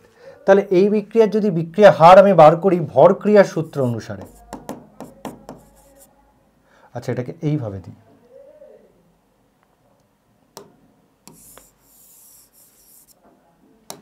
তাহলে এটাকে এইভাবেই লিখি N2 প্লাস 3H2 2NH3। এবার ভর ক্রিয়ার সূত্র অনুসারে, আচ্ছা দাঁড়া একটা মিনিট, এইভাবে বার করি তাহলে জিনিসটা ক্লিয়ার হবে। N2 plus H2 NH3। তো এই বিক্রিয়াটিকে ব্যালেন্স করতে গেলে আমাকে কি করতে হবে, এখানে 2 দিতে হবে, এখানে 3 দিতে হবে, আর এখানে 1 যেমন আছে সেরকম থাকবে। ওকে, এবার ভর ক্রিয়ার সূত্র অনুসারে এই বিক্রিয়ার হার কি হবে, ভর ক্রিয়ার সূত্র অনুসারে বিক্রিয়া হার কি হবে, তাহলে ভর ক্রিয়ার সূত্র অনুসারে তোর বিক্রিয়া হার আসছে আর ভ্যারিজ অ্যাজ, মানে সমানুপাতিক। কার সাথে সমানুপাতিক বিক্রিয়া হার, বিক্রিয়কের গাঢ়ত্বের সমানুপাতিক। এখানে বিক্রিয়ককে নাইট্রোজেন, তাহলে নাইট্রোজেনের গাঢ়ত্বের সমানুপাতিক, নাইট্রোজেনের কোএফিসিয়েন্ট কত 1, তাই পাওয়ারে চলে যাবে 1 হলো। আর কার সাথে সমানুপাতিক, আর কে বিক্রিয়ক কে আছে, হাইড্রোজেন, তাহলে আমার হাইড্রোজেনের গাঢ়ত্বের সমানুপাতিক, কারণ হাইড্রোজেনও আর একটা বিক্রিয়ক। হাইড্রোজেনের কোএফিসিয়েন্ট কত 3, তাহলে পাওয়ারে চলে যাবে 3। তো এখান থেকে তুই লিখতে পারিস R = K N2 1 H2 whole cube. Okay, তাহলে এখানে কেটা কি, কেটা হচ্ছে বিক্রিয়া হার ধ্রুবক, বা অনেকে এটাকে আপেক্ষিক বিক্রিয়া হারও বলে থাকে, কি হয় বলে থাকে। তার মানে তুই দেখতে পাচ্ছিস ভর ক্রিয়ার সূত্র অনুসারে যে বিক্রিয়া হারটা বার করছি, সেই বিক্রিয়া হার বিক্রিয়কের মোলার গাঢ়ত্বের সমানুপাতিক, কিন্তু পাওয়ারে যে ভ্যালুগুলো আসছে সেটা সম্পূর্ণভাবে ব্যালেন্সড ইকুয়েশনের উপর নির্ভর করছে। পাওয়ারে যে স্টয়কিওমেট্রিক কোএফিসিয়েন্টগুলো আসছে সেটা সম্পূর্ণ কার উপর ডিপেন্ড করছে, ব্যালেন্সড কেমিক্যাল ইকুয়েশনের উপর ডিপেন্ড করছে। তার মানে ভর ক্রিয়ার সূত্র পুরোপুরি একটা থিওরিটিক্যাল কনসেপ্ট,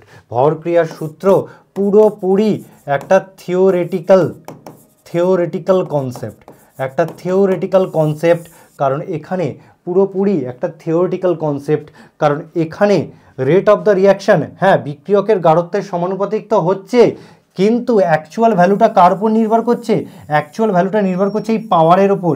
এই পাওয়ারে কে আছে, স্টয়কিওমেট্রিক কোএফিসিয়েন্ট কোথা থেকে পাই, রিয়াকশনটাকে ব্যালেন্স করার পর পাই। অর্থাৎ রিয়াকশনের ব্যালেন্স তো আমরা থিওরিটিক্যালি করে থাকি। তার মানে ভর ক্রিয়ার সূত্র পুরোপুরি একটা কি, থিওরিটিক্যাল কনসেপ্ট। আর থিওরিটিক্যাল কনসেপ্টের সাহায্যে যে বিক্রিয়ার হার আমি বার করছি সেটা সঠিক হতেও পারে, সেটা ভুলও হতে পারে, কারণ এটা একটা থিওরিটিক্যাল কনসেপ্ট। আর আমি বলেছি এই চ্যাপ্টারে, এই চ্যাপ্টারে আমরা যা পড়বো সেখানে কোনো থিওরি অ্যাজাম্পশনের কোনো জায়গা নেই, এখানে শুধুমাত্র এক্সপেরিমেন্ট কথা বলবে, এখানে এক্সপেরিমেন্টাল রেজাল্ট কথা বলবে। তো আর একটা উদাহরণ দেখা যাক, AA BB CC।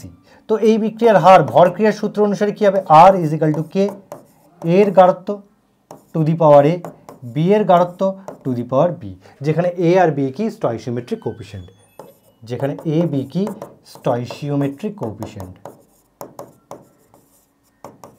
বা মোল সংখ্যা, স্টয়কিওমেট্রিক কোএফিসিয়েন্ট বা মোল সংখ্যা। তাহলে কি দেখলাম, ভর ক্রিয়ার সূত্র পুরোপুরি থিওরিটিক্যাল কনসেপ্ট, কিন্তু এই চ্যাপ্টারের থিওরি অ্যাজাম্পশনের কোনো জায়গা নেই। যা কথা হবে এক্সপেরিমেন্ট নিয়ে কথা হবে, এক্সপেরিমেন্টাল রেজাল্ট নিয়ে কথা হবে। তো এই এক্সপেরিমেন্টাল রেজাল্ট নিয়ে কথা বলার জন্যই চলে আসলো বিক্রিয়ার গতিসূত্র। বিক্রিয়ার গতিসূত্র কেন পড়বো স্যার? ওই যে কথাটা বলেছি, এখানে কোনো থিওরির কোনো জায়গা নেই, এখানে কথা বলা হবে এক্সপেরিমেন্ট দিয়ে, এখানে কথা বলা হবে এক্সপেরিমেন্টাল রেজাল্ট দিয়ে। তার মানে ভরক্রিয়ার সূত্র থেকে যে বিক্রিয়ার হার পাবো সেটা ভুলও হতে পারে, সেটা ঠিকও হতে পারে, কিন্তু ওটা পুরোপুরি একটা থিওরিটিক্যাল কনসেপ্ট। আর এই চ্যাপ্টারে থিওরির কোনো জায়গা নেই, যা কথা হবে এক্সপেরিমেন্টাল রেজাল্ট নিয়ে কথা হবে, যা কথা হবে এক্সপেরিমেন্টাল রেজাল্ট নিয়ে কথা হবে। বিক্রিয়ার গতিসূত্র বা রেট ল। বিক্রিয়ার গতিসূত্র বা রেট ল। রেট ল, রেট ল কি বলছে দেখ, কোনো রাসায়নিক বিক্রিয়ার বিক্রিয়া হারের সঙ্গে ওই বিক্রিয়ায় অংশগ্রহণকারী বিক্রিয়কগুলির গাঢ়ত্বের মধ্যে সম্পর্কযুক্ত যে সমীকরণ পরীক্ষালব্ধ ফলাফলের ভিত্তিতে গঠিত হয়। ভালো করে দেখ, পরীক্ষালব্ধ ফলাফলের ভিত্তিতে গঠিত হয়। বিক্রিয়ার গতিসূত্র সম্পূর্ণভাবে পরীক্ষালব্ধ ফলাফলের উপর নির্ভর করে, তাকেই আমরা কি বলি? বিক্রিয়ার গতিসূত্র বা রেট ল বা রেট ল এক্সপ্রেশন।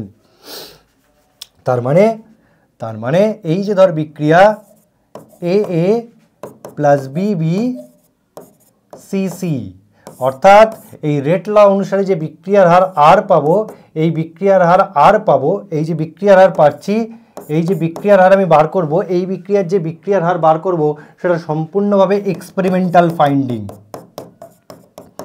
সম্পূর্ণভাবে এখানে এক্সপেরিমেন্ট কথা বলবে, এক্সপেরিমেন্টাল রেজাল্ট বা এক্সপেরিমেন্টাল ফাইন্ডিং। তাহলে দেখ, ভরক্রিয়ার সূত্রে রেট অফ দ্য রিয়াকশন বিক্রিয়কের গাঢ়ত্বের উপর ডিপেন্ড করছে। তোর বিক্রিয়ার গতিসূত্রেও কিন্তু বিক্রিয়া হার বিক্রিয়কের গাঢ়ত্বের উপরই নির্ভর করবে। দেখ বলে দিয়েছে, বিক্রিয়কের গাঢ়ত্বের উপরই নির্ভর করবে, কিন্তু এখানে বিক্রিয়া হার আর বিক্রিয়কের গাঢ়ত্বের মধ্যে যে সম্পর্কটা হবে সেটা সম্পূর্ণভাবে এক্সপেরিমেন্টাল ফাইন্ডিং হবে, সেটা সম্পূর্ণভাবে এক্সপেরিমেন্টাল রেজাল্টের উপর নির্ভর করবে, কোনো থিওরি অ্যাজাম্পশনের উপর ডিপেন্ড করবে না, কোনো থিওরি অ্যাজাম্পশনের উপর ডিপেন্ড করবে না। তো চল দেখি ব্যাপারটা কি, আরও একটু বলি। ধর আমার আছে 3a বাই প্রোডাক্ট। যদি ভরক্রিয়ার সূত্র থেকে যদি রেটটা বার করি, তাহলে রেট আসবে আমার কি, k into concentration of A whole cube. K into concentration of A whole cube, অর্থাৎ বিক্রিয়া হার বিক্রিয়কের গাঢ়ত্বের সমানুপাতিক এবং পাওয়ারে যাবে মূল সংখ্যা বা কোএফিসিয়েন্ট। তাহলে এই সূত্র অনুসারে ভরক্রিয়ার সূত্র অনুসারে আমি যদি বলি এর গাঢ়ত্ব আমি দ্বিগুণ বৃদ্ধি করছি, তাহলে বিক্রিয়া হার আমার কগুণ বৃদ্ধি পাবে? বিক্রিয়ার হার, গাঢ়ত্ব যদি আমি দুগুণ বৃদ্ধি করি তাহলে বিক্রিয়া হার আমার 8 গুণ বৃদ্ধি পায়। বিক্রিয়ার হার আমার 8 গুণ বৃদ্ধি পায়। কে বলছে? ভরক্রিয়ার সূত্র। কে বলছে? ভরক্রিয়ার সূত্র। ভাই, ভরক্রিয়ার সূত্র যেটা বলছে তার কোনো ভেরিফিকেশন আছে? তার কোনো প্রুফ আছে? তার কোনো ভেরিফিকেশন বা প্রুফ নেই, কারণ ভরক্রিয়ার সূত্র সঠিক বলতেও পারে, ভুলও বলতে পারে, কারণ ভরক্রিয়ার সূত্র পুরোপুরি ব্যালেন্সড কেমিক্যাল ইকুয়েশনের উপর ডিপেন্ড করে। ভরক্রিয়ার সূত্র পুরোপুরি থিওরিটিক্যাল কনসেপ্ট, ব্যালেন্সড কেমিক্যাল ইকুয়েশনের উপর ডিপেন্ড করে। আমাকে নির্ভর করতে হবে এক্সপেরিমেন্টাল রেজাল্টের উপর। এবার এর এক্সপেরিমেন্টাল রেজাল্ট কি বলছে? এখানে এক্সপেরিমেন্টাল রেজাল্ট কি বলছে? আমি যখন এই বিক্রিয়ার রেট নিয়ে অ্যানালাইসিস করলাম, পরীক্ষামূলকভাবে অ্যানালাইসিস করলাম, তখন আমি দেখলাম এর গাঢ়ত্ব যদি আমি দুগুণ বৃদ্ধি করি, তাহলে বিক্রিয়ার হার আমার 4 গুণ বৃদ্ধি পাচ্ছে। বিক্রিয়ার হার আমার 4 গুণ বৃদ্ধি পাচ্ছে, অর্থাৎ এক্সপেরিমেন্টাল রেজাল্ট থেকে যে রেট পাচ্ছি, এক্সপেরিমেন্টাল রেজাল্ট থেকে যে বিক্রিয়া হার বা রেট পাচ্ছি, সেটা কি হচ্ছে? K concentration of A whole square, তাই না? এক্সপেরিমেন্টাল রেজাল্ট থেকে যে আমি রেট পাচ্ছি সেটা কি লিখবো? R is equal to k concentration of A whole square. যদি এর পাওয়ারে 2 থাকে তবেই গাঢ়ত্বের পরিবর্তন দুগুণ করলে বিক্রিয়া হার 4 গুণ বৃদ্ধি পাবে। দেখ ভালো করে দেখ, পাওয়ারে যদি 2 থাকে তবেই গাঢ়ত্ব দ্বিগুণ করলে বিক্রিয়া হার 4 গুণ পাবো। বিক্রিয়া হার 4 গুণ পাবো। তাহলে এক্সপেরিমেন্টাল রেজাল্ট থেকে যে বিক্রিয়া হার পাচ্ছি সেটা R is equal to k concentration of A, তার মাথায় কি আসছে 2 আসছে। এই যেটা পেলাম এই যে বিক্রিয়া হার আর বিক্রিয়কের গাঢ়ত্বের মধ্যে, এই যে বিক্রিয়া হার আর গাঢ়ত্বের মধ্যে যে সম্পর্কটা পেলাম, এটাকেই আমি বলবো রেট ল। একেই আমি বলবো রেট ল, কারণ এটা এক্সপেরিমেন্টাল রেজাল্ট অনুযায়ী এসছে, এটা এক্সপেরিমেন্টাল রেজাল্ট অনুযায়ী এসছে, বা এটাকেই বলবো রেট ল এক্সপ্রেশন, রেট ল এক্সপ্রেশন। তাহলে বুঝলি রেট ল কি? পুরোপুরি পরীক্ষালব্ধ ফলাফলের ভিত্তিতে বিক্রিয়া হার আর বিক্রিয়কের গাঢ়ত্বের মধ্যে সম্পর্ক। ওকে, তাহলে রেট ল কি? রেট ল সম্পূর্ণভাবে পরীক্ষালব্ধ ফলাফলের ভিত্তিতে বিক্রিয়া হার আর বিক্রিয়কের গাঢ়ত্বের মধ্যে সম্পর্ক রচনা করে। ওকে, ঠিক আছে? তাহলে দেখ, ভর ক্রিয়ার সূত্রেও রেট বিক্রিয়কের গাঢ়ত্বের উপর ডিপেন্ড করছে, এবং বিক্রিয়ার গতিসূত্র বা রেট লতেও বিক্রিয়া হার বিক্রিয়কের গাঢ়ত্বের উপর নির্ভর করছে। তাহলে পার্থক্যটা কোথায়? পার্থক্য হচ্ছে এই পাওয়ারে যাকে বসাচ্ছি সেটা হচ্ছে ব্যালেন্সড কেমিক্যাল ইকুয়েশন থেকে পাচ্ছি। এই যে পাওয়ারে যাকে বসাচ্ছি সেটা সম্পূর্ণভাবে ব্যালেন্সড কেমিক্যাল ইকুয়েশনের উপর ডিপেন্ড করছে, অর্থাৎ সম্পূর্ণভাবে এটা একটা থিওরিটিক্যাল জিনিস। কিন্তু এখানে পাওয়ারে আমি যাকে বসাচ্ছি সেটা সম্পূর্ণভাবে এক্সপেরিমেন্টাল রেজাল্ট অ্যানালাইসিস করার পর বসানো হচ্ছে। তার মানে এটা হচ্ছে একটা এক্সপেরিমেন্টাল কোয়ান্টিটি। পাওয়ারে যাকে বসাচ্ছি সেটা হচ্ছে একটা এক্সপেরিমেন্টাল কোয়ান্টিটি, আর ভর ক্রিয়ার সূত্রে যে পাওয়ারে আসছে সেটা হচ্ছে থিওরিটিক্যাল কোয়ান্টিটি। তাহলে এই চ্যাপ্টারে আমি কাকে প্রেফার করব? ভর ক্রিয়াকে করব না গতিসূত্রকে করব? অতি অবশ্যই স্যার গতিসূত্রকে করব, কারণ গতিসূত্র পুরোপুরি পরীক্ষালব্ধ ফলাফলের ভিত্তিতে রচিত হয়। ওকে, তাহলে এই ছিল ভর ক্রিয়ার সূত্র, এই ছিল হচ্ছে গতিসূত্র। তাহলে আমরা আরো একটু দেখে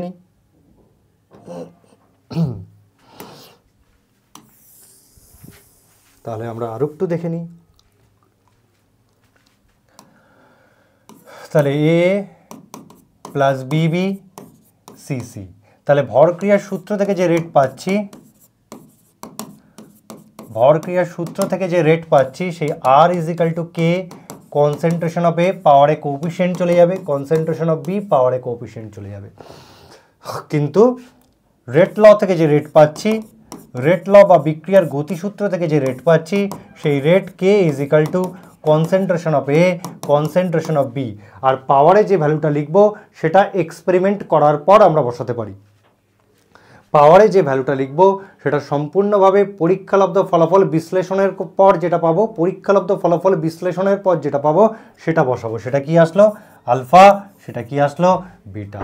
এই আলফা আর বিটা এ আর বি এর সমান হতে পারে, যেটা খুবই কম হয়। এই আলফা আর বিটা বেশিরভাগ ক্ষেত্রেই এ আর বি এর সমান হবে না, তাহলে এই আলফা বিটাটাকে কি বলবো? এ আর বি কে তো বলে স্টয়চিওমেট্রিক কোএফিশিয়েন্ট, আলফা বিটাটাকে কি বলবো?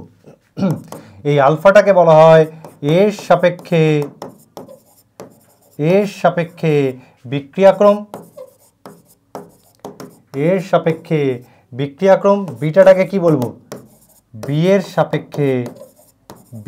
সাপেক্ষে বিক্রিয়াক্রম। তাহলে এখান থেকে আমার কি কনসেপ্ট আসছে? বিক্রিয়াক্রম। তাহলে আলফাটাকে বলছি এর সাপেক্ষে বিক্রিয়াক্রম, বিটাটাকে বলছি বি এর সাপেক্ষে বিক্রিয়াক্রম, অর্থাৎ এখান থেকে আমার অর্ডার অফ দ্য রিয়াকশান বা বিক্রিয়ার ক্রম সম্বন্ধে ধারণা পাচ্ছি। তাহলে বিক্রিয়ার গতিসূত্র বা পরীক্ষালব্ধ বিক্রিয়া হার সমীকরণ থেকে আমি কি জানতে পাচ্ছি? আমি জানতে পাচ্ছি অর্ডার অফ দ্য রিয়াকশান, বা বিক্রিয়ার ক্রম। তো এইবার আমরা পড়বো বিক্রিয়ার ক্রম বা অর্ডার অফ দ্য রিয়াকশন। তাহলে ভর ক্রিয়ার সূত্র থেকে পেলাম স্টয়চিওমেট্রিক কোএফিশিয়েন্ট, আর বিক্রিয়ার গতিসূত্র থেকে আমি কোথায় চলে যাচ্ছি? বিক্রিয়ার গতিসূত্র থেকে আমরা বিক্রিয়ার ক্রম বা অর্ডার অফ দ্য রিয়াকশানে পৌঁছে যাচ্ছি। তাহলে অর্ডার অফ দ্য রিয়াকশন কি স্যার? এক্ষুনি তো বললাম। অর্ডার অফ দ্য রিয়াকশন কি স্যার? দেখো, কোনো রাসায়নিক বিক্রিয়ার পরীক্ষালব্ধ বিক্রিয়ার হার সমীকরণ অনুযায়ী, পরীক্ষালব্ধ বিক্রিয়ার হার সমীকরণ অনুযায়ী, কোনো জাতা কথা নয়, এক্সপেরিমেন্টাল রেজাল্টের সাহায্যে বিক্রিয়া হার বার করা হয়েছে। তাহলে সেই পরীক্ষালব্ধ বিক্রিয়া হার সমীকরণ অনুযায়ী বিক্রিয়কের গাঢ়ত্ব রাশির ঘাত হলো, দেখ দেখ তাই হয়েছে, বিক্রিয়কের গাঢ়ত্ব রাশির ঘাত, বিক্রিয়কের গাঢ়ত্ব রাশির ঘাতই হলো বিক্রিয়ার ক্রম, তাই না? বিক্রিয়কের গাঢ়ত্ব রাশির ঘাত, গাঢ়ত্ব রাশির ঘাত, আলফার বিটা হচ্ছে পাওয়ার, সেটাই হচ্ছে বিক্রিয়ার ক্রম, সেটাই হচ্ছে বিক্রিয়ার ক্রম। তাহলে বিক্রিয়কের সাপেক্ষে বিক্রিয়াটির ক্রম আর বিক্রিয়ার হার সমীকরণ অনুযায়ী সকল গাঢ়ত্ব রাশির ঘাত হলো ওই বিক্রিয়ার সামগ্রিক ক্রম। মানে আমি যদি ওভারঅল অর্ডার বার করতে চাই, আমি যদি সামগ্রিক ক্রম বার করতে চাই, ওভারঅল অর্ডার বা সামগ্রিক ক্রম বার করতে চাই, তাহলে সেটা কত হবে? আলফা প্লাস বিটা, সেটা হচ্ছে আলফা প্লাস বিটা, এটাই হচ্ছে রিয়াকশানের সামগ্রিক ক্রম, এটাই হচ্ছে রিয়াকশানের সামগ্রিক ক্রম। চল এবার একটা জিনিস করতে দিই, কত দেখি। ধর একটা বিক্রিয়া তোকে বলে দিল, ধর একটা বিক্রিয়া তোকে বলে দিল একটি বিক্রিয়ার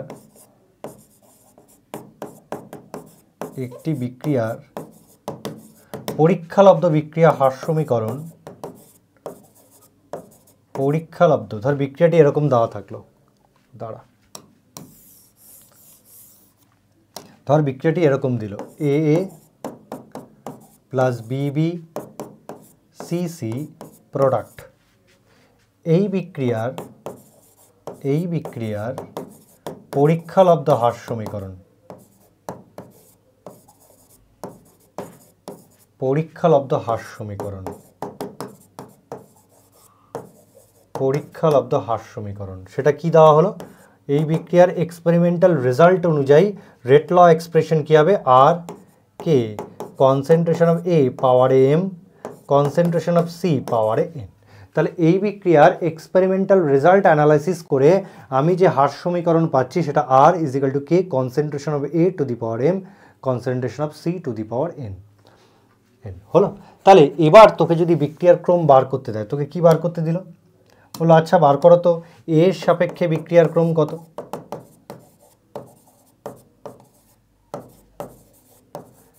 এর সাপেক্ষে বিক্রিয়ার ক্রম তোমাকে বললো আচ্ছা বার করো তো এর সাপেক্ষে বিক্রিয়ার ক্রম কি? এর সাপেক্ষে বিক্রিয়ার ক্রম, তো এর পাওয়ারে কি আছে? এম আছে, তাহলে এর সাপেক্ষে বিক্রিয়ার ক্রম কি হবে? এম। হয়ে গেল। এবার তোমাকে বললো আচ্ছা বলো তো সি এর সাপেক্ষে বিক্রিয়ার ক্রম কি হবে?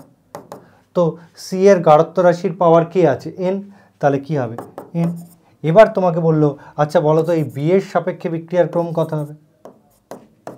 বি এর সাপেক্ষে বিক্রিয়ার ক্রম কত হবে? এ কি স্যার, এই কি স্যার, এখানে তো বি দেওয়া নেই, এখানে তো বি এর গাঢ়ত্ব দেওয়া নেই, তাহলে বি এর সাপেক্ষে ক্রম কি করে বার করব? তো দেখ বি এর গাঢ়ত্ব দেওয়া নেই তো কি হয়েছে, তো আমি তো এটা ভেবেই নিতে পারি B to the power zero, B to the power zero হলে তবেই তো সে ওয়ান হয়। B to the power zero মানে ওয়ান, আর ওয়ানকে লেখার কোনো দরকার নেই, ওয়ানকে লেখার কোনো দরকার নেই। ওকে, তাহলে আমি ভাবতেই পারি এখানে বি এর গাঢ়ত্ব রাশির ঘাত হলো কি? জিরো। তাহলে বি এর সাপেক্ষে গাঢ়ত্ব রাশির ক্রম কত? জিরো। বি এর সাপেক্ষে গাঢ়ত্ব রাশির ক্রম কত? জিরো। ক্রম কত? জিরো। কারণ বি এর গাঢ়ত্ব রাশির ঘাত যদি জিরো হয় তবেই সেই ভ্যালুটা ওয়ান আসবে, তবেই সেই ভ্যালুটা কি আসবে? ওয়ান আসবে। এবার তোমাকে যদি বলে সামগ্রিক ক্রম, সামগ্রিক ক্রম, সামগ্রিক ক্রম কি হবে? M plus n plus zero, m plus n, m plus n. তো এইভাবে বিক্রিয়ার ক্রম বার করব। এবং একটা জিনিস দেখ, এই বিক্রিয়ার ক্রম পুরোপুরি একটা পরীক্ষালব্ধ রাশি, বিক্রিয়ার ক্রম পুরোপুরি একটা এক্সপেরিমেন্টাল কোয়ান্টিটি। কেন? কারণ আমি যে রেটটা বার করছি সেটাই তো এক্সপেরিমেন্টাল রেজাল্টের সাহায্যে বার করছি, এবং রেট বার করার পর এই যে এম আর এন বসাচ্ছি এটাই তো পরীক্ষালব্ধ কোয়ান্টিটি, এই যে এম আর এন বসাচ্ছি এটাই তো একটা পরীক্ষালব্ধ কোয়ান্টিটি। তাই বিক্রিয়ার ক্রমও একটা কি? পরীক্ষালব্ধ কোয়ান্টিটি। কারণ বিক্রিয়ার ক্রম শুধুমাত্র পরীক্ষালব্ধ বিক্রিয়া হার সমীকরণ থেকে বার করা যায়, বিক্রিয়ার ক্রম শুধুমাত্র পরীক্ষালব্ধ বিক্রিয়া হার সমীকরণের সাহায্যে বার করা যায়। তাই বিক্রিয়ার ক্রম একটা কি? পরীক্ষালব্ধ রাশি। তাহলে যেহেতু বিক্রিয়ার ক্রম একটি পরীক্ষালব্ধ রাশি, তাই বিক্রিয়ার ক্রম ধনাত্মক পূর্ণ সংখ্যাও হতে পারে, ধনাত্মক পূর্ণ সংখ্যাও হতে পারে, জিরোও হতে পারে, এমনকি ভগ্নাংশও হতে পারে, কারণ বিক্রিয়ার ক্রম আমরা এক্সপেরিমেন্টাল রেজাল্টের সাহায্যেই বার করি, তাই হতে পারে। আচ্ছা, এবার অর্ডার অফ দ্য রিয়াকশান পড়ার পর একটা জিনিস আমরা একটু পড়ে নিই, সেটা হচ্ছে, এটা লাগবে,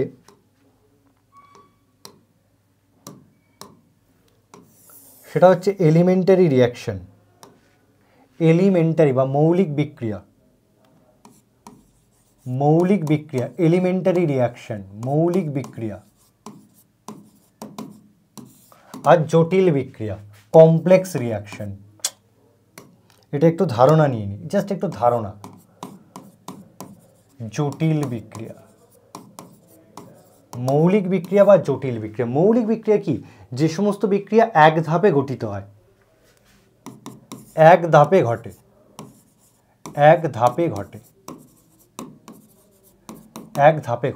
যে সমস্ত বিক্রিয়া এক ধাপে ঘটে তারাই হচ্ছে মৌলিক বিক্রিয়া, উদাহরণ তুমি পড়েছো SN2 বিক্রিয়া। SN2 বিক্রিয়া কিন্তু এক ধাপে ঘটে, তাই ওটা একটা কি? মৌলিক বিক্রিয়া। এবং আমরা যদি দেখি SN2 রিঅ্যাকশন তোমাদের যদি মনে থাকে, এই হচ্ছে RX, এবার এই হচ্ছে নিউক্লিওফাইল,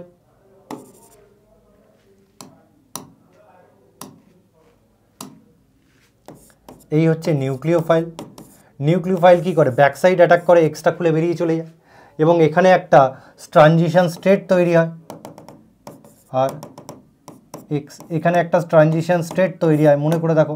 এবং এই ট্রানজিশন স্টেটটা কি? কাল্পনিক স্টেট, এর বাস্তবে কোনো অস্তিত্ব নেই, এবং সম্পূর্ণ তারপরে কি তৈরি হবে? RNU plus X minus. NUটা কি হচ্ছে? আর এর সঙ্গে যুক্ত হচ্ছে, এক্সটা খুলে বেরিয়ে চলে যাচ্ছে। এটা আমরা হ্যালো অ্যালকেন হ্যালো অ্যালিনসে পড়েছি। এবং এই ট্রানজিশন স্টেটের বাস্তবে কোনো অস্তিত্ব নেই, এটা একটা কাল্পনিক প্রক্রিয়া, এবং বিক্রিয়াটি কিন্তু এক ধাপেই ঘটে, এবং যে বিক্রিয়াটি এক ধাপে ঘটে তাকে আমরা বলি মৌলিক বিক্রিয়া, এবং যে বিক্রিয়া এক ধাপে ঘটে তার ক্ষেত্রে রেট ওই ধাপের সাহায্যেই বার করব, কারণ বিক্রিয়াটি তো একটা ধাপেই ঘটছে, তো রেট সেই ধাপেই নির্ণয় করব, আমি এই ধাপেই নির্ণয় করব, এবং সেই জন্য এটাই কি হয়ে যায়? RDS, rate determining step. অর্থাৎ যে ধাপে লিভিং গ্রুপ বেরিয়ে যাচ্ছে সেটাই কি হয়ে যায়? রেট ডিটারমিনিং স্টেপ, তাই না? এটাকেই আমরা রেট ডিটারমিনিং স্টেপ বলি। অর্থাৎ ওর প্রথম ধাপটাই রেট ডিটারমিনিং স্টেপ, ওর ওই এক ধাপটাই রেট ডিটারমিনিং স্টেপ, মানে ওই ধাপের সাহায্যেই আমাকে রেট বার করতে হবে, তো ধরে নে একটা বিক্রিয়া 2A প্লাস BC, তো এই বিক্রিয়াটি মৌলিক বিক্রিয়া, এক ধাপে ঘটবে, তো এই বিক্রিয়ার পরীক্ষালব্ধ হার কি হবে? R k concentration of A into concentration of B, পরীক্ষালব্ধ বিক্রিয়া হার সমীকরণ কি হবে? R k concentration of A into concentration of B। যেহেতু বিক্রিয়াটি এক ধাপেই সম্পূর্ণ হবে, তাই টোটাল A আর টোটাল B রিয়াকশন করবে, তাই না? যেহেতু বিক্রিয়াটি এক ধাপেই ঘটছে, তার মানে এর রেট ডিটারমিনিং স্টেপ ওই ধাপটাই হবে, অর্থাৎ ওর রেট ডিটারমিনিং স্টেপে, অর্থাৎ ওর এক ধাপে ঘটছে বলেই পুরো A আর পুরো B বিক্রিয়ায় অংশগ্রহণ করবে। এক ধাপে কমপ্লিট হচ্ছে মানে এই পুরো A পুরো B এর সঙ্গে বিক্রিয়া করবে, পুরো B পুরো A এর সঙ্গে বিক্রিয়া করবে। তো এখানে পুরো A কত? 2 মোল, পুরো B কত? 1 মোল, তাহলে পাওয়ারে কে চলে আসবে? 2, পাওয়ারে চলে আসবে 1। তার মানে এখানে কোএফিসিয়েন্ট আর এক্সপেরিমেন্টাল কোয়ান্টিটি সেম হচ্ছে। মৌলিক বিক্রিয়ার ক্ষেত্রে কোএফিসিয়েন্ট আর এক্সপেরিমেন্টাল কোয়ান্টিটি কী হবে? সেম হতে পারে। যদি আমি বলতাম এটা 3 হবে, এটাকে যদি 3 বলতাম, তখন যেহেতু এই বিক্রিয়াটি এক ধাপে ঘটছে, তার মানে পুরো 2 মোলে 3 মোল B এর সঙ্গে বিক্রিয়া করতো, তাহলে এখানে 2, এখানে কি আসতো? 3 আসতো, এখানে 2, এখানে কি আসতো? 3 আসতো। তার মানে এখানে বিক্রিয়ার গতিসূত্র আর ভরক্রিয়ার সূত্র সেম হয়ে যাচ্ছে। কার ক্ষেত্রে সেম হচ্ছে? মৌলিক বিক্রিয়ার ক্ষেত্রে সেম হচ্ছে। কেন সেম হচ্ছে? যেহেতু মৌলিক বিক্রিয়া এক ধাপে ঘটে, একটা ধাপেই যেহেতু ঘটছে, তাই পুরো 2 মোলে পুরো 3 মোল বি এর সঙ্গেই বিক্রিয়া করবে, পুরো 2 মোলে পুরো 3 মোল বি এর সঙ্গেই বিক্রিয়া করবে, তাই এর পাওয়ারে 2 আর 3 যাবে। যেহেতু 2 মোলে পুরোটাই বিক্রিয়া করছে তাই পাওয়ারে 2 লিখছি, পুরো 3 মোল বি বিক্রিয়া করছে তাই আমি পাওয়ারে 3 লিখতে পারি, পাওয়ারে 3 লিখতে পারি। এবার জটিল বিক্রিয়া কি? জটিল বিক্রিয়া মানে যেখানে একাধিক ধাপে ঘটবে, মানে একের বেশি ধাপ লাগবে, একাধিক ধাপে গঠিত হয়, একাধিক ধাপে গঠিত হয়। যেমন বেশিরভাগ অর্গানিক রিয়াকশন, বেশিরভাগ অর্গানিক রিয়াকশন একাধিক ধাপে গঠিত হয় এবং আমরা দেখতেই পাই যে ওদের রিয়াকশন মেকানিজমগুলো করতে গেলে আমাদের একাধিক ধাপ লাগে। দেখবি বেশিরভাগ অর্গানিক রিয়াকশনের তুই যখন মেকানিজম লিখবি সেটা অনেকগুলো ধাপ লাগে, অনেকগুলো ধাপ লাগে। তাই বেশিরভাগ অর্গানিক রিয়াকশনই একাধিক ধাপে গঠিত হয়, তাই বেশিরভাগ অর্গানিক রিয়াকশনই জটিল বিক্রিয়া। তোর কাছে উদাহরণ আছে কি? SN1, SN1 বিক্রিয়া 2টো ধাপে ঘটে, SN1 বিক্রিয়া 2টো ধাপে ঘটে। যেমন মনে করে দেখ, প্রথমে কি হচ্ছিল? RX প্রথমে লিভিং গ্রুপ বেরিয়ে যাচ্ছিল, কি হচ্ছিল? কার্বোক্যাটায়ন তৈরি হচ্ছিল ইন্টারমিডিয়েট সেট, তারপর নিউক্লিওফাইল কি হচ্ছিল? এইভাবে ফ্রন্ট সাইড অ্যাটাক করছিল, বা নিউক্লিওফাইল কি হচ্ছিল? ব্যাক সাইড অ্যাটাক করছিল, এবং আমরা পাচ্ছিলাম RNU প্লাস NUR, এই জিনিসটা পাচ্ছিলাম, এই জিনিসটা পাচ্ছিলাম। এবং বিক্রিয়াটি 2টো ধাপে ঘটছিল, বিক্রিয়াটি 2টো ধাপে ঘটছিল, এবং এই প্রত্যেকটা ধাপকে মৌলিক বিক্রিয়া বলে। এই ধাপটাকে মৌলিক বিক্রিয়া বলবো, এই ধাপটাকে কি করব? মৌলিক বিক্রিয়া বলবো। তাহলে জটিল বিক্রিয়ার, কোনো একটা জটিল বিক্রিয়ার প্রতিটি ধাপকেই কি বলা হয়? মৌলিক বিক্রিয়া। কোনো একটা জটিল বিক্রিয়ার প্রতিটি ধাপই হচ্ছে মৌলিক বিক্রিয়া, কারণ মৌলিক বিক্রিয়াই মানে এক ধাপ সম্পূর্ণ বিক্রিয়া হলো। এবার এখানে রেট ডিটারমিনিং স্টেপ কী ছিল? এটাই RDS, এটাই RDS, এটাই RDS, এটাই RDS, ওকে, এটাই RDS, এটাই RDS।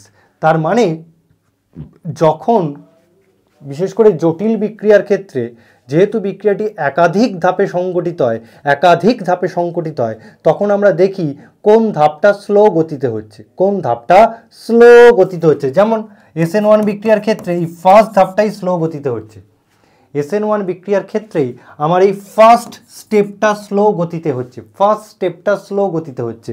আর যে ধাপটি সবচেয়ে ধীর গতিতে ঘটবে, যে ধাপটি সবচেয়ে স্লো গতিতে ঘটবে, সেই ধাপের সাহায্যে রেট ডিটারমিনিং স্টেপ বার করা হয়। তাহলে জটিল বিক্রিয়ার ক্ষেত্রে, জটিল বিক্রিয়ার ক্ষেত্রে যে ধাপটি সবচেয়ে ধীর গতিতে ঘটে, সবচেয়ে ধীর গতিতে ঘটে,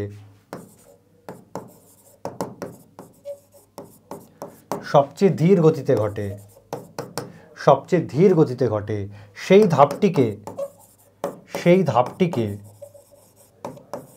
ধাপটিকে রেট ডিটারমিনিং স্টেপ বলে, বা বিক্রিয়ার হার নির্ণায়ক ধাপ।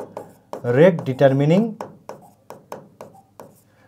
ডিটারমিনিং স্টেপ বলে, সেটাকে রেট ডিটারমিনিং স্টেপ বা RDS বলে, সেটাকে রেট ডিটারমিনিং স্টেপ বা RDS বলে। এবং ওই ধাপের সাহায্যেই আমরা বিক্রিয়ার হার নির্ণয় করতে পারি, ওই ধাপের সাহায্যেই আমরা বিক্রিয়ার হার নির্ণয় করতে পারি। মানে ধর একটা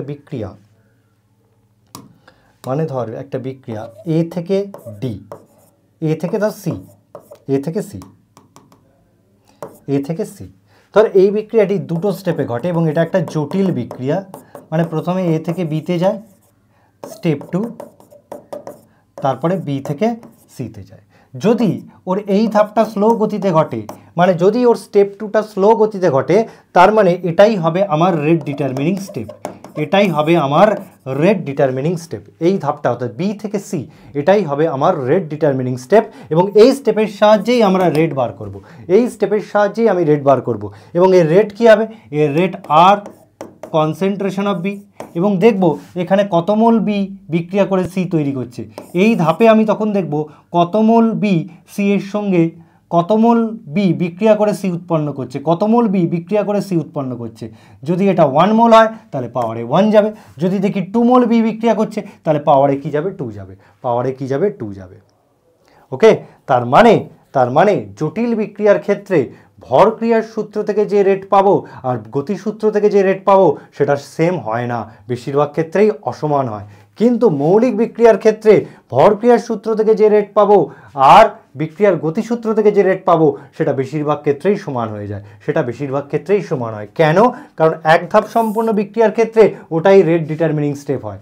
আর জটিল বিক্রিয়ার ক্ষেত্রে কেন সেম হয় না? কারণ জটিল বিক্রিয়া যেহেতু একাধিক ধাপে ঘটে, তাহলে ওই একাধিক ধাপের মধ্যে যে ধাপটি স্লো গতিতে হয় সেই ধাপের সাহায্যেই আমরা রেট বার করি এবং দেখি সেই ধাপে কত মোল রিঅ্যাক্ট্যান্ট বিক্রিয়া করছে।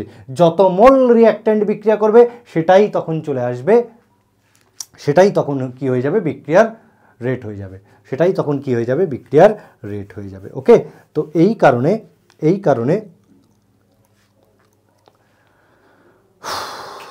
কারণে আমরা জটিল বিক্রিয়ার ক্ষেত্রে ভরক্রিয়ার সূত্র থেকে যে রেট পাবো আর বিক্রিয়ার গতিসূত্র থেকে যে রেট পাবো সেটা সমান হবে না, কারণ সেক্ষেত্রে স্লো ধাপের সাহায্যেই আমরা রেট অফ দ্য রিয়াকশন বার করে রাখি। আর মৌলিক বিক্রিয়ার ক্ষেত্রে সেম হয়ে যায়, কারণ ওখানে যেহেতু বিক্রিয়াটি এক ধাপেই ঘটে তাহলে ওই ধাপটাই রেট ডিটারমিনিং স্টেপ হয়ে যায় এবং সেই কারণে ভরক্রিয়ার সূত্র থেকে যে হার পাবো আর বিক্রিয়ার গতিসূত্র থেকে যে বিক্রিয়ার হার পাবো সেই দুটো সেম হয়ে যাবে। তো চলো নেক্সট, এবার চলে আসি বিক্রিয়ার ক্রম সম্পর্কিত কিছু ইম্পর্টেন্ট পয়েন্ট। প্রথম পয়েন্ট তো বলাই আছে বিক্রিয়ার ক্রম পূর্ণ সংখ্যা হতে পারে, শূন্য হতে পারে, এমনকি ভগ্নাংশ হতে পারে। জটিল বিক্রিয়ার ক্ষেত্রে বিক্রিয়ার ক্রম আমরা বিক্রিয়ার মেকানিজমের সাহায্যে নির্ণয় করা হয়। কেন বিক্রিয়ার মেকানিজমের সাহায্যে নির্ণয় করি? তার কারণ আমরা বিক্রিয়ার মেকানিজম নির্ণয় করার সময় দেখি যে কোন ধাপটি স্লো গতিতে ঘটছে। যে ধাপটি স্লো গতিতে ঘটে সেই ধাপের সাহায্যেই আমরা রেট অফ দ্য রিয়াকশন বার করি, আর ওই রেট অফ দ্য রিয়াকশানে বিক্রিয়কের গাঢ়ত্ব রাশির ঘাতই কি হয়ে যায়? ক্রম হয়ে যায়। বিক্রিয়কের গাঢ়ত্ব রাশির ঘাতই কি হয়ে যায়? ক্রম হয়ে যায়। সেই জন্য জটিল বিক্রিয়ার ক্ষেত্রে বিক্রিয়ার মেকানিজমের সাহায্যে বিক্রিয়ার ক্রম বার করা হয়, কারণ বিক্রিয়ার মেকানিজম অনুযায়ী যে ধাপটি সবচেয়ে স্লো গতিতে ঘটে সেই ধাপের সাহায্যেই আমরা বিক্রিয়ার ক্রম নির্ণয় করতে পারি, কারণ ওই ধাপের সাহায্যেই আমরা বিক্রিয়ার হার নির্ণয় করতে পারি। এবার তোদের মনে কোশ্চেন আসতে পারে যে স্যার কেন স্লো ধাপের সাহায্যেই বিক্রিয়া হার বার করি, কেন ফার্স্ট ধাপের সাহায্যে বিক্রিয়া হার বার করা হয় না? দেখ কেন করা হয় না। কেন আমরা স্লো স্টেপের সাহায্যেই বিক্রিয়ার হার বার করি, ফার্স্ট স্টেপের সাহায্যে হার বার করি না কেন? এর জন্য একটা অ্যানালজি দিয়ে তোকে বোঝাচ্ছি। অ্যানালজিটা কি? দেখ, ধর তোরা অলিম্পিক্সে দেখেছিস বিভিন্ন দলের মধ্যে রিলে রেস হয়। রিলে রেস মানে যে রেসে একটা দল থেকে 3-4 জন দৌড়াতে পারে। তো ধর সেই রিলে রেসে আমেরিকা পার্টিসিপেট করেছে, ধর ব্রিটেন পার্টিসিপেট করেছে, এবার ধর কানাডা পার্টিসিপেট করেছে, কানাডা। তো আমেরিকা থেকে রিলে রেসে অংশগ্রহণ করেছে এ, বি আর সি, ব্রিটেনে অংশগ্রহণ করেছে কে, এল, এম প্রতিযোগী, আর কানাডা করেছে ওয়াই, এক্স, জেড। এই 3 জন প্রতিযোগী কানাডার হয়ে অংশগ্রহণ করেছে। এবার প্রশ্ন হচ্ছে এই রিলে রেসে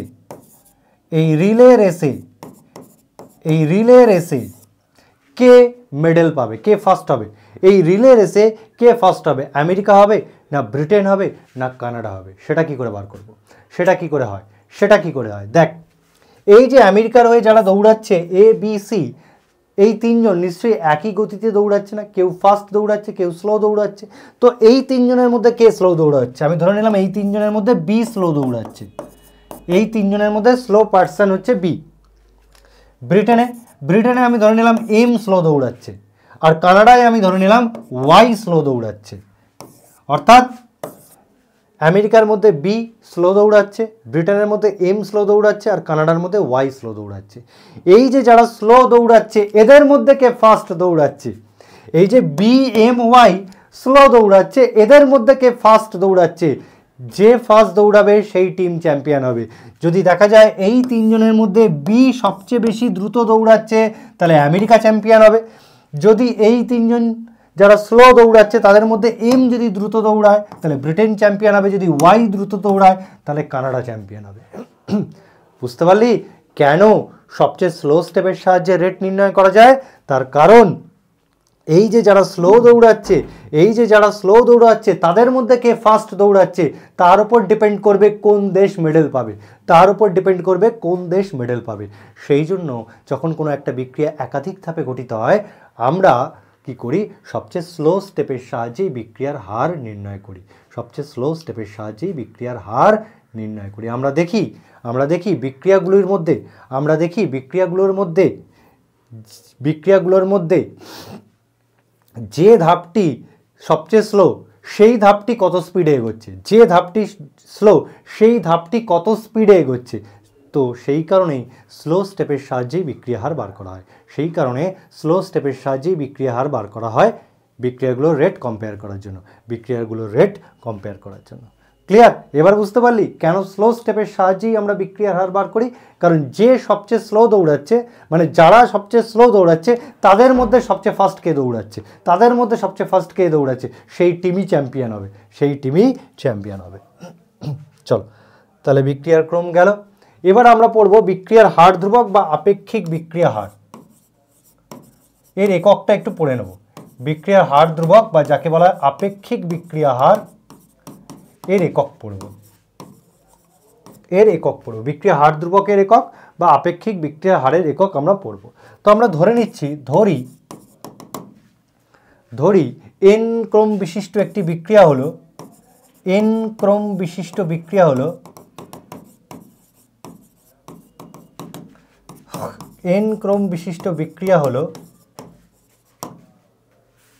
A2P। তাহলে এই বিক্রিয়ার হার কি হবে? বিক্রিয়ার হার R ইজিক্যাল টু কি লিখবো?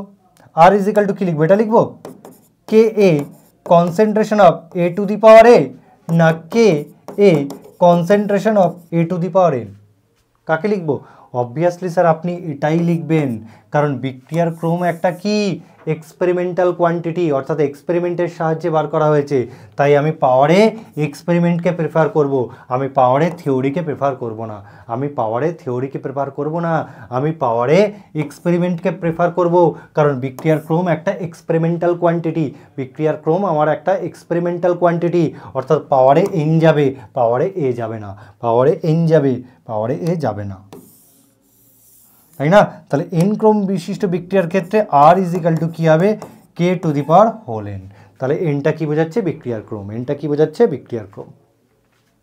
তাহলে আমি K এর একক বার করব। K এর একক ইজিক্যাল টু কি? R এর একক, মানে বিক্রিয়া হারের একক,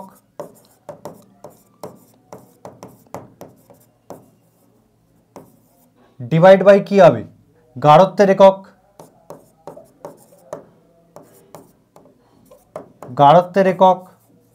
তার হোল টু দি পাওয়ার কি n। তাহলে K এর একক কি আসছে?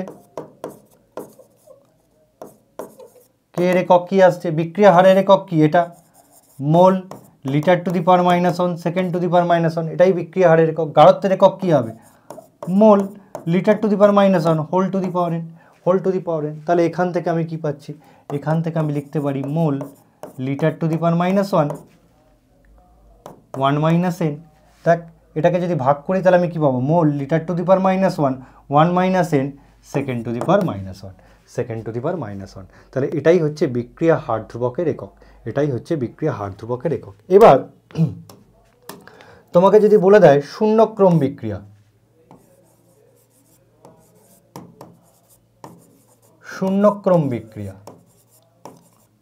তাহলে শূন্যক্রম বিক্রিয়ার ক্ষেত্রে n ইজিক্যাল টু কি? 0।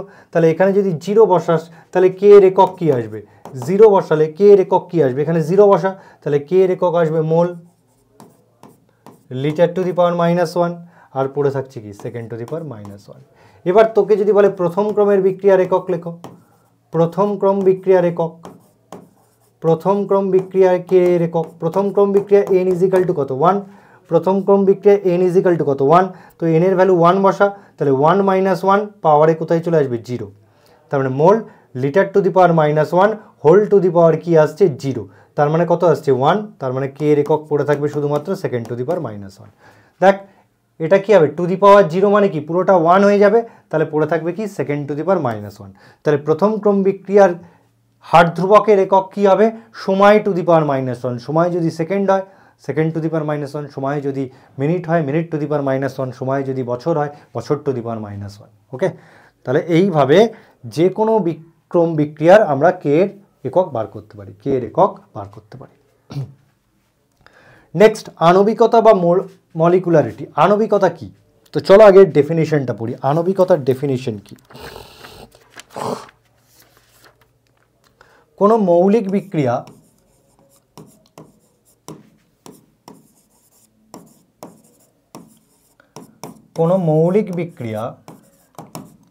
সংগঠিত হওয়ার জন্য, কোনো মৌলিক বিক্রিয়া সংগঠিত হওয়ার জন্য সর্বনিম্ন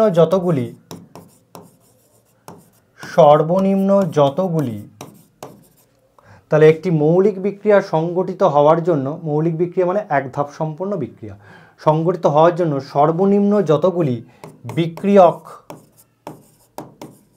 বিক্রিয়ক অণু, পরমাণু বা আয়নের প্রয়োজন তাকে ওই বিক্রিয়ার আণবিকতা বলে। এবং আণবিকতা পুরোপুরি ব্যালেন্সড কেমিক্যাল ইকুয়েশনের উপর ডিপেন্ড করে, অর্থাৎ আণবিকতা পুরোপুরি একটি তাত্ত্বিক রাশি বা থিওরিটিক্যাল কোয়ান্টিটি। যেমন H2 + I2 2HI, এটা একটা মৌলিক বিক্রিয়া এবং এই মৌলিক বিক্রিয়াতে এক অণু হাইড্রোজেন এবং এক অণু আয়োডিন বিক্রিয়া করেছে, এক অণু হাইড্রোজেন এবং এক অণু আয়োডিন বিক্রিয়া করেছে। তাই এই বিক্রিয়ার আণবিকতা কী হবে? তো ভালো করে দেখো, একটা বিক্রিয়ক, এখানে কটা বিক্রিয়ক অণু বিক্রিয়া করেছে? এক অণু H2 আর এক অণু I2 বিক্রিয়া করেছে, অর্থাৎ এখানে দুটো বিক্রিয়ক অণু বিক্রিয়া করেছে। তাই এর আণবিকতা কত? 2। দেখো, এই বিক্রিয়া সংগঠিত হওয়ার জন্য দুই অণু বিক্রিয়ক লেগেছে, এক অণু H2, এক অণু I2 লেগেছে। তাই আণবিকতা কত? 2। এই বিক্রিয়ার আণবিকতা কত? 2। ওকে, বা ধরো এইটা যদি করি, N2 + 3H2 2NH3 হলো। তাহলে এই বিক্রিয়ার আণবিকতা কত হবে? তাহলে এখানে দেখো, একটা নাইট্রোজেন বিক্রিয়ক লাগছে আর 3টে হাইড্রোজেন বিক্রিয়ক লাগছে। তাহলে আণবিকতা কত আসছে? 4 আসছে। অর্থাৎ ব্যালেন্সড কেমিক্যাল ইকুয়েশন অনুযায়ী বিক্রিয়ক অণু, পরমাণু বা আয়নের সংখ্যা যা হবে সেটাই হবে কি ওর আণবিকতা, এবং আণবিকতা পুরোপুরি একটা তাত্ত্বিক রাশি। নেক্সট, আণবিকতা সম্পর্কিত কিছু ইম্পর্টেন্ট পয়েন্ট। তো প্রথম পয়েন্টে তোমরা দেখতেই পাচ্ছ কি দেওয়া আছে। আণবিকতা একটি তাত্ত্বিক রাশি, কারণ এটা সম্পূর্ণ ব্যালেন্সড কেমিক্যাল ইকুয়েশনের উপর ডিপেন্ড করে। আণবিকতা সর্বদা পূর্ণ সংখ্যা হয়। হ্যাঁ, যেহেতু এটা একটা তাত্ত্বিক রাশি এবং ব্যালেন্সিংয়ের ওপর ডিপেন্ড করে, তাই এর ভ্যালু সবসময় কী হবে? পূর্ণ সংখ্যা হবে। মৌলিক বিক্রিয়ার ক্ষেত্রে বিক্রিয়ার ক্রম ও আণবিকতা কী হবে? সমান হবে। মৌলিক বিক্রিয়ার ক্ষেত্রে বিক্রিয়ার ক্রম ও আণবিকতা কী হতে পারে? সমান হতে পারে। তো এই হচ্ছে আণবিকতা সম্পর্কিত কিছু ইম্পর্ট্যান্ট পয়েন্ট। এবার চলো কিছু অঙ্ক করে নেব। এতক্ষণ থিওরি পড়লাম, এবার কিছু অঙ্ক করে নেব। কী অঙ্ক করব? ফার্স্ট অঙ্ক কি বলছে? যে বিক্রিয়ার হার ধ্রুবকের একক mole litre to the power -1, second to the power -1, সেই বিক্রিয়ার ক্রম কত? মানে তোমাকে কে এর একক বলে দেবে, এবং সেখান থেকে তোমাকে বিক্রিয়ার ক্রম বার করতে দেবে। তাহলে তোমাকে কে এর একক কত বলে দিয়েছে?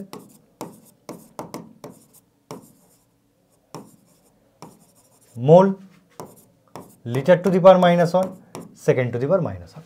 এবার তুমি তো এক্ষুনি পড়লে এন ক্রম বিশিষ্ট বিক্রিয়ায় কে এর একক কত হয়? এন ক্রম বিশিষ্ট বিক্রিয়ায় কে এর একক কত হয়? এক্ষুনি তো আমরা বার করলাম, সেটা কত হবে? Mole litre to the power -1, 1 - 1, second to the power -1 হলো। এবার আমি কি করব? এই যে কে এর একক আমাকে দিয়েছে সেটাকে এর মতো করে সাজাবো, এর মতো করে সাজাবো। কি করে সাজাচ্ছি দেখো, সেকেন্ড টু দি পাওয়ার -1, লিখে দিলাম। এর ভেতরে কি আছে? Mole litre to the power -1। দেখো, mole litre to the power -1, mole litre to the power -1 হলো। এবার পাওয়ারে আমি এমন কিছু বসাবো যাতে আমার এটা আসে, পাওয়ারে আমি এমন কিছু বসাবো যাতে আমার এটা আসে। তাহলে দেখো পাওয়ারে যদি আমি 1 বসাই, পাওয়ারে যদি আমি 1 বসাই তাহলে আসছে মোল টু দি পাওয়ার 1, এই যে litre to the power -1 into 1, তার মানে কত লিটার টু দি পাওয়ার -1। তাহলে পাওয়ারে আমি এমন কিছু বসাবো যাতে আমি এটা পাবো, পাওয়ারে আমি এমন কিছু বসাবো যাতে আমি এটা পাবো। এবার এই একক আর এই এককের মধ্যে তুলনা করব, এই একক আর এই এককের মধ্যে তুলনা করব। যদি দুটো একক তুলনা করো তাহলে দেখো তুমি পাচ্ছ 1 মাইনাস এন, তুমি পাচ্ছ 1 minus N is equal two 1, 1 minus N is equal two 1। তাহলে এন ইজ ইকাল টু কত আসবে 0, এন ইজ ইকাল টু কত আসবে 0। তাহলে এই বিক্রিয়ার ক্রম কত 0, এই বিক্রিয়ার ক্রম কত 0। তাহলে এইভাবে তোমাকে কে এর একক বলে দিলে বিক্রিয়ার ক্রম বার করতে হবে, বিক্রিয়ার ক্রম বার করতে হবে। তো তুমি এন ক্রম বিশিষ্ট বিক্রিয়ার ক্ষেত্রে কে এর একক জানো এটা, আর যেটা তোমাকে দেওয়া থাকবে সেটা তুমি বসাবে, বসানোর পর তুমি এইভাবে এটাকে সাজাবে, এইভাবে এটাকে তুমি সাজাবে, এইভাবে তুমি এটাকে সাজাবে। তুমি সাজালে second to the power -1 mole litre to the power -1, mole litre to the power -1, এবং পাওয়ারে তুমি এমন একটা ভ্যালু বসাবে যাতে তোমার এই ভ্যালুটা ম্যাচ হয়ে যায়, পাওয়ারে তুমি এমন কিছু বসাবে যাতে তুমি এই ভ্যালুটা পাও। তাহলে পাওয়ারে যদি আমি 1 বসাই তাহলে mole to the power 1 mole, আর litre to the power -1 into 1 মানে পাচ্ছি কি লিটার টু দি পাওয়ার -1। তাহলে আমার পাওয়ারে কি বসবে 1 বসবে। এবার তুমি যদি দুটো একককে তুলনা করো তাহলে 1 minus N is equal two 1, তাহলে এন ইজ ইকাল টু কত আসবে 0, বিক্রিয়ার ক্রম কত 0।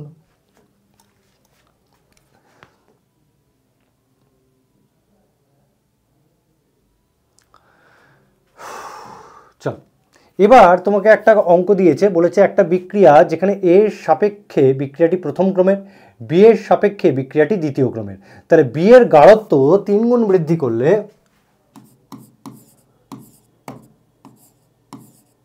বি এর গাঢ়ত্ব 3 গুণ বৃদ্ধি করলে বিক্রিয়া হার কিভাবে প্রবাহিত হয়।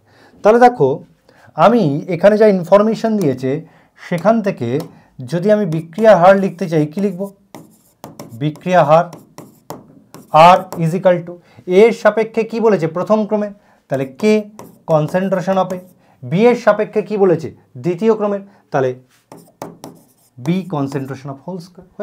হয়ে গেল যা আমাকে বলেছে সেই অনুযায়ী বিক্রিয়া হার আমি লিখে দিয়েছি। এবার তোমাকে কি বলেছে বি এর গাঢ়ত্ব 3 গুণ করলে, তো বি এর গাঢ়ত্ব 3 গুণ করলে, গাঢ়ত্ব 3 গুণ করলে বিক্রিয়া হার হয়, তাহলে বি এর গাঢ়ত্ব যদি 3 গুণ করি তাহলে বিক্রিয়া হার চেঞ্জ হয়ে যাবে, বিক্রিয়া হার চেঞ্জ হয়ে হলো R1 ইজ ইকাল টু কি লিখবো কে কনসেন্ট্রেশন হবে, বি এর গাঢ়ত্ব কি করেছি 3 গুণ বৃদ্ধি করেছি, তার মানে এটা কি হবে 3b whole square, 3b whole square হলো। এবার আমরা দেখি রেট কতটা চেঞ্জ হয়েছে, তাহলে R1 বাই আর, R1 এ কি বসাচ্ছি k concentration of A 3b whole square, আর নিচে কি আছে k concentration of A B whole square. তাহলে দেখো কাটাকাটি হয়ে যাওয়ার পর কি পড়ে থাকছে 3 স্কয়ার পড়ে থাকছে, কাটাকাটি হয়ে যাওয়ার পর কি পড়ে থাকছে 3 স্কয়ার পড়ে থাকছে মানে 9। তার মানে তুমি বলতে পারো R1 is equal two 9R, R1 is equal two 9R। তার মানে বি এর গাঢ়ত্ব যদি আমি 3 গুণ বৃদ্ধি করি তাহলে বিক্রিয়া হার আমার 9 গুণ বৃদ্ধি পাবে, বি এর গাঢ়ত্ব যদি আমি 3 গুণ বৃদ্ধি করি তাহলে আমার বিক্রিয়া হার 9 গুণ বৃদ্ধি পাবে, বিক্রিয়া হার 9 গুণ বৃদ্ধি পাবে, এটাই বোঝাচ্ছে। নেক্সট পরের অঙ্কটা বেশ ভালো দিয়েছে, একটা বিক্রিয়া বলে দিয়েছে, বিক্রিয়াটা বলে দেওয়ার পর সেই বিক্রিয়ার হার বলে দিয়েছে এবং এ বি এর গাঢ়ত্ব বলে দিয়েছে, গাঢ়ত্ব এ বি এর গাঢ়ত্ব বলে দিয়েছে এবং তোমাকে বার করতে দিয়েছে কি এই এ আর বি এর সাপেক্ষে, এ আর বি এর সাপেক্ষে বিক্রিয়ার ক্রম কত, এ আর বি এর সাপেক্ষে বিক্রিয়ার ক্রম কত। এটা হচ্ছে এ এর গাঢ়ত্ব, বি এর গাঢ়ত্ব, বিক্রিয়া হার। এটা হচ্ছে তোমার ফার্স্ট অবজারভেশন, এটা তোমার সেকেন্ড অবজারভেশন, এটা তোমার থার্ড অবজারভেশন। ওকে, তো চলো এ আর বি এর সাপেক্ষে আমরা বিক্রিয়ার ক্রম কি করে বার করব, এই ধরনের অঙ্ক দিলে আমরা বিক্রিয়ার ক্রম কি করে বার করব। তো চলো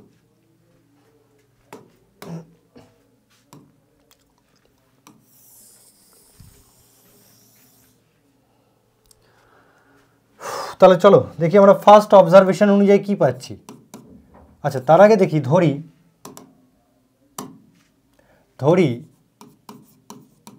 এই বিক্রিয়ার পরীক্ষালব্ধ হার বা বিক্রিয়ার হার আর is equal to k concentration of A into concentration of B. আমাকে ক্রম বার করতে দিয়েছে, তো আমি বি এর ক্রম ধরে নিলাম এন আর এ এর ক্রম ধরে নিলাম এম। তাহলে এম হলো এ এর সাপেক্ষে বিক্রিয়ার ক্রম, এন হলো বি এর সাপেক্ষে বিক্রিয়ার ক্রম, অর্থাৎ বিক্রিয়ার ক্রম আমরা ধরে নিলাম। এম হলো এর সাপেক্ষে বিক্রিয়ার ক্রম,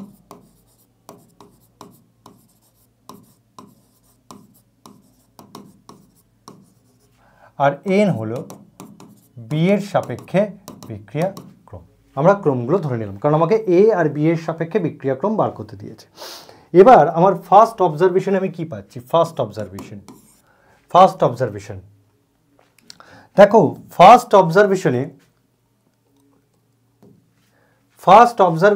এ এর গাঢ়ত্ব বলে দিয়েছে কত? 0.2, বি এর গাঢ়ত্ব বলেছে কত? 0.3, আর বিক্রিয়া হার কত বলে দিয়েছে? 5.07। তো চলো তাহলে আমি ভ্যালুগুলো বসাই।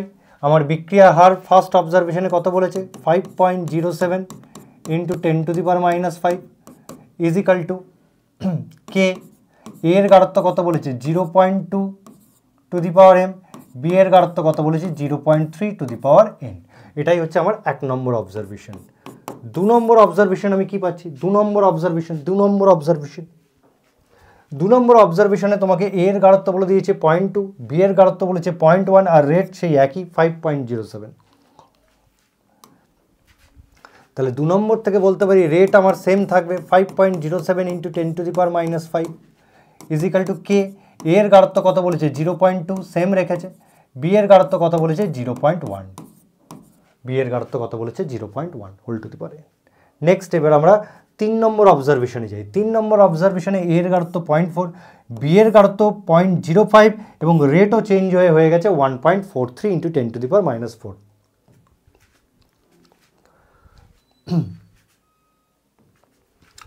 তাহলে আমার 3 নম্বর অবজারভেশন কি বলছে?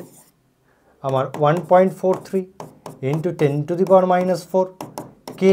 এ এর গাঢ়ত্ব বলেছে কত? 0. কত বলেছে? 0.4 আর 0.05, 0.4, আর বি এর গাঢ়ত্ব বলেছে 0.05 হোল এন, এটা এম হলো। তো আমার 3টে অবজারভেশন অনুযায়ী আমি বিক্রিয়ার হার বসালাম, এ এর গাঢ়ত্ব বসালাম, বি এর গাঢ়ত্ব বসালাম। আমাকে এম আর এন এর মান বার করতে হবে। তো কি করে বার করব? তো চলো দেখো, এখানে আমি কি করছি? প্রথমে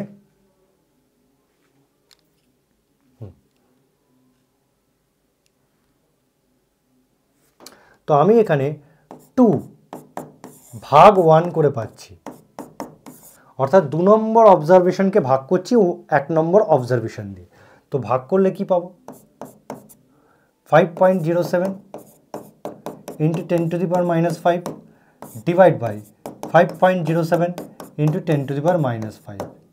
এখানে কি পাবো? K 0.5 whole to the power m into 0.3 whole to the power n.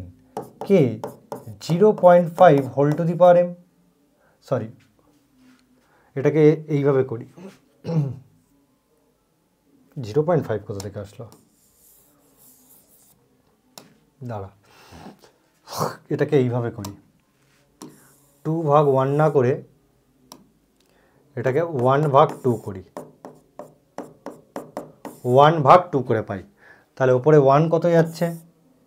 K 0.2 whole to the power m 0.3 whole to the power n, K 0.2 whole to the power m 0.1 whole to the power N.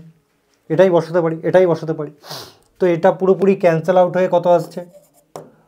1 is equal two, ওপরে কে কেটে যাবে, 0.2 M কেটে যাবে, তাহলে পড়ে থাকছে কি?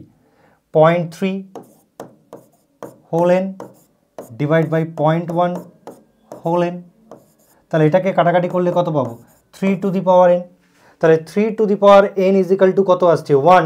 তার মানে পরের স্টেপে আমরা লিখতে পারি 1টাকে কি লিখবো? 3 two the power 0। 3 two the পাওয়ার 0 মানেই 1 ইজ ইকাল টু কি? 3 টু দি পাওয়ার এন। তাহলে এখান থেকে এন কত পাচ্ছি? 0। এন কত পাচ্ছি? 0। অর্থাৎ বি এর সাপেক্ষে বিক্রিয়ার ক্রম কত? 0। বি এর সাপেক্ষে বিক্রিয়ার ক্রম কত? 0। নেক্সট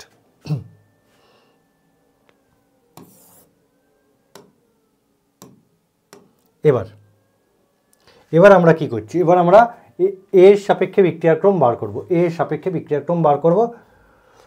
তো আমরা কি করছি, 3/2 করছি, 3/2, 3/2 করলে কত পাবো, 3/2 করলে কত পাবো, ওপরে সেই একই থাকবে 5.07 × 10⁻⁻5, নিচে কত হবে 1.43 × 10⁻⁻4 ইজিক্যাল টু এখানে কি আসবে কে, হ্যাঁ সরি 3/1 করেছি, তো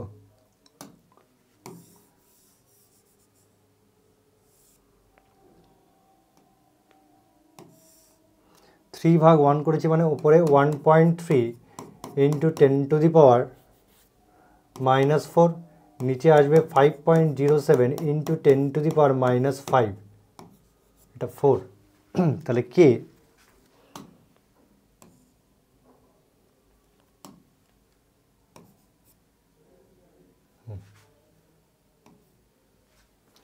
কে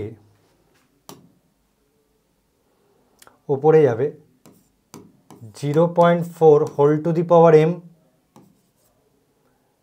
0.05 whole to the power n, এদিকে K 0.2 whole to the power m, এদিকে যাবে 0.1 whole to the power n। হয়ে গেল, হয়ে গেল, হয়ে গেল। এবার আমি কাটাকাটি করছি, আর এটা কাটলে কত যাবে, এটা ওপরে চলে গেলে তোমার হবে 1.43 ইন্টু এটা ওপরে চলে গেলে 10/5.07 হলো ইন্টু এখানে কি করছি, এন এর ভ্যালু 0 বসিয়ে দিচ্ছি। দেখো এন এর সাপেক্ষে বিক্রিয়ার ক্রম আমি কত পেয়েছি, 0 পেয়েছি, তাহলে এখানেও 0 বসাচ্ছি, এখানেও 0 বসাচ্ছি, 0 টু দি মানে কিছু টু দি পাওয়ার 0 মানে কত 1, তার মানে এর ভ্যালুটাও 1 আসবে, এর ভ্যালুটাও 1 আসবে, 0 বসিয়ে দিলে হলো। তাহলে আমার পড়ে থাকছে কি, এটাও 1 আসছে, এটাও 1 আসছে, তাহলে আসছে কে, কাটাকাটি করলে কত আসছে,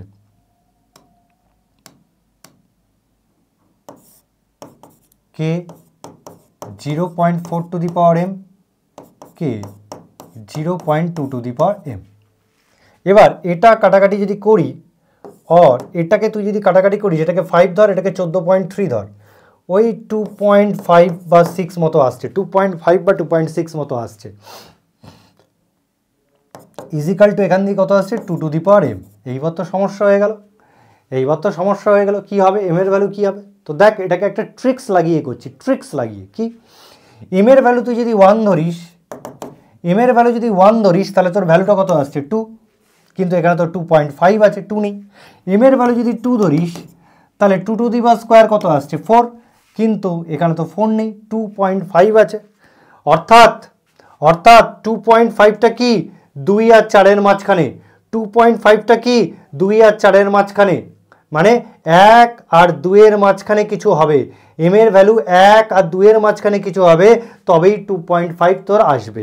তো আমি কি করছি, 1 আর 2-এর মাঝখানে m এর ভ্যালু হবে মানে আমি সেটাকে 1.5 ধরে নিচ্ছি, আমি সেটাকে 1.5 ধরে নিচ্ছি, কারণ এখানে যদি 1 বসাই তাহলে 2 আসবে, এখানে যদি 2 বসাই তাহলে 4 আসবে, হচ্ছে না, তাহলে 1 থেকে 2 এর মাঝখানে বলতে আমি 1.5 ধরে নিলাম 2 টু দি পাওয়ার m, তাহলে m আসছে কত 1.5, m আসছে কত 1.5, তাহলে আমার এর সাপেক্ষে বিক্রিয়ার ক্রম কত আসলো 1.5। তো এইভাবে যদি তোমাকে দেয়, এইভাবে কিন্তু তোমাকে অঙ্ক দিতেই পারে, এই ধরনের এই অঙ্ক বা এই ধরনের অঙ্কগুলো খুব ইম্পর্টেন্ট, তোমাকে পরীক্ষায় দিতেই পারে, এবং তোমাকে ঠিক এইভাবেই অঙ্কটাকে সলভ করতে হবে। তো আজকের ক্লাসটাকে এখানেই শেষ করছি, আবার নেক্সট সপ্তাহে তোদের সাথে আমার আবার দেখা হবে। তাহলে বাংলা পড়বে, বাংলা শিখবে, বাংলা জিতবে। জয় হিন্দ।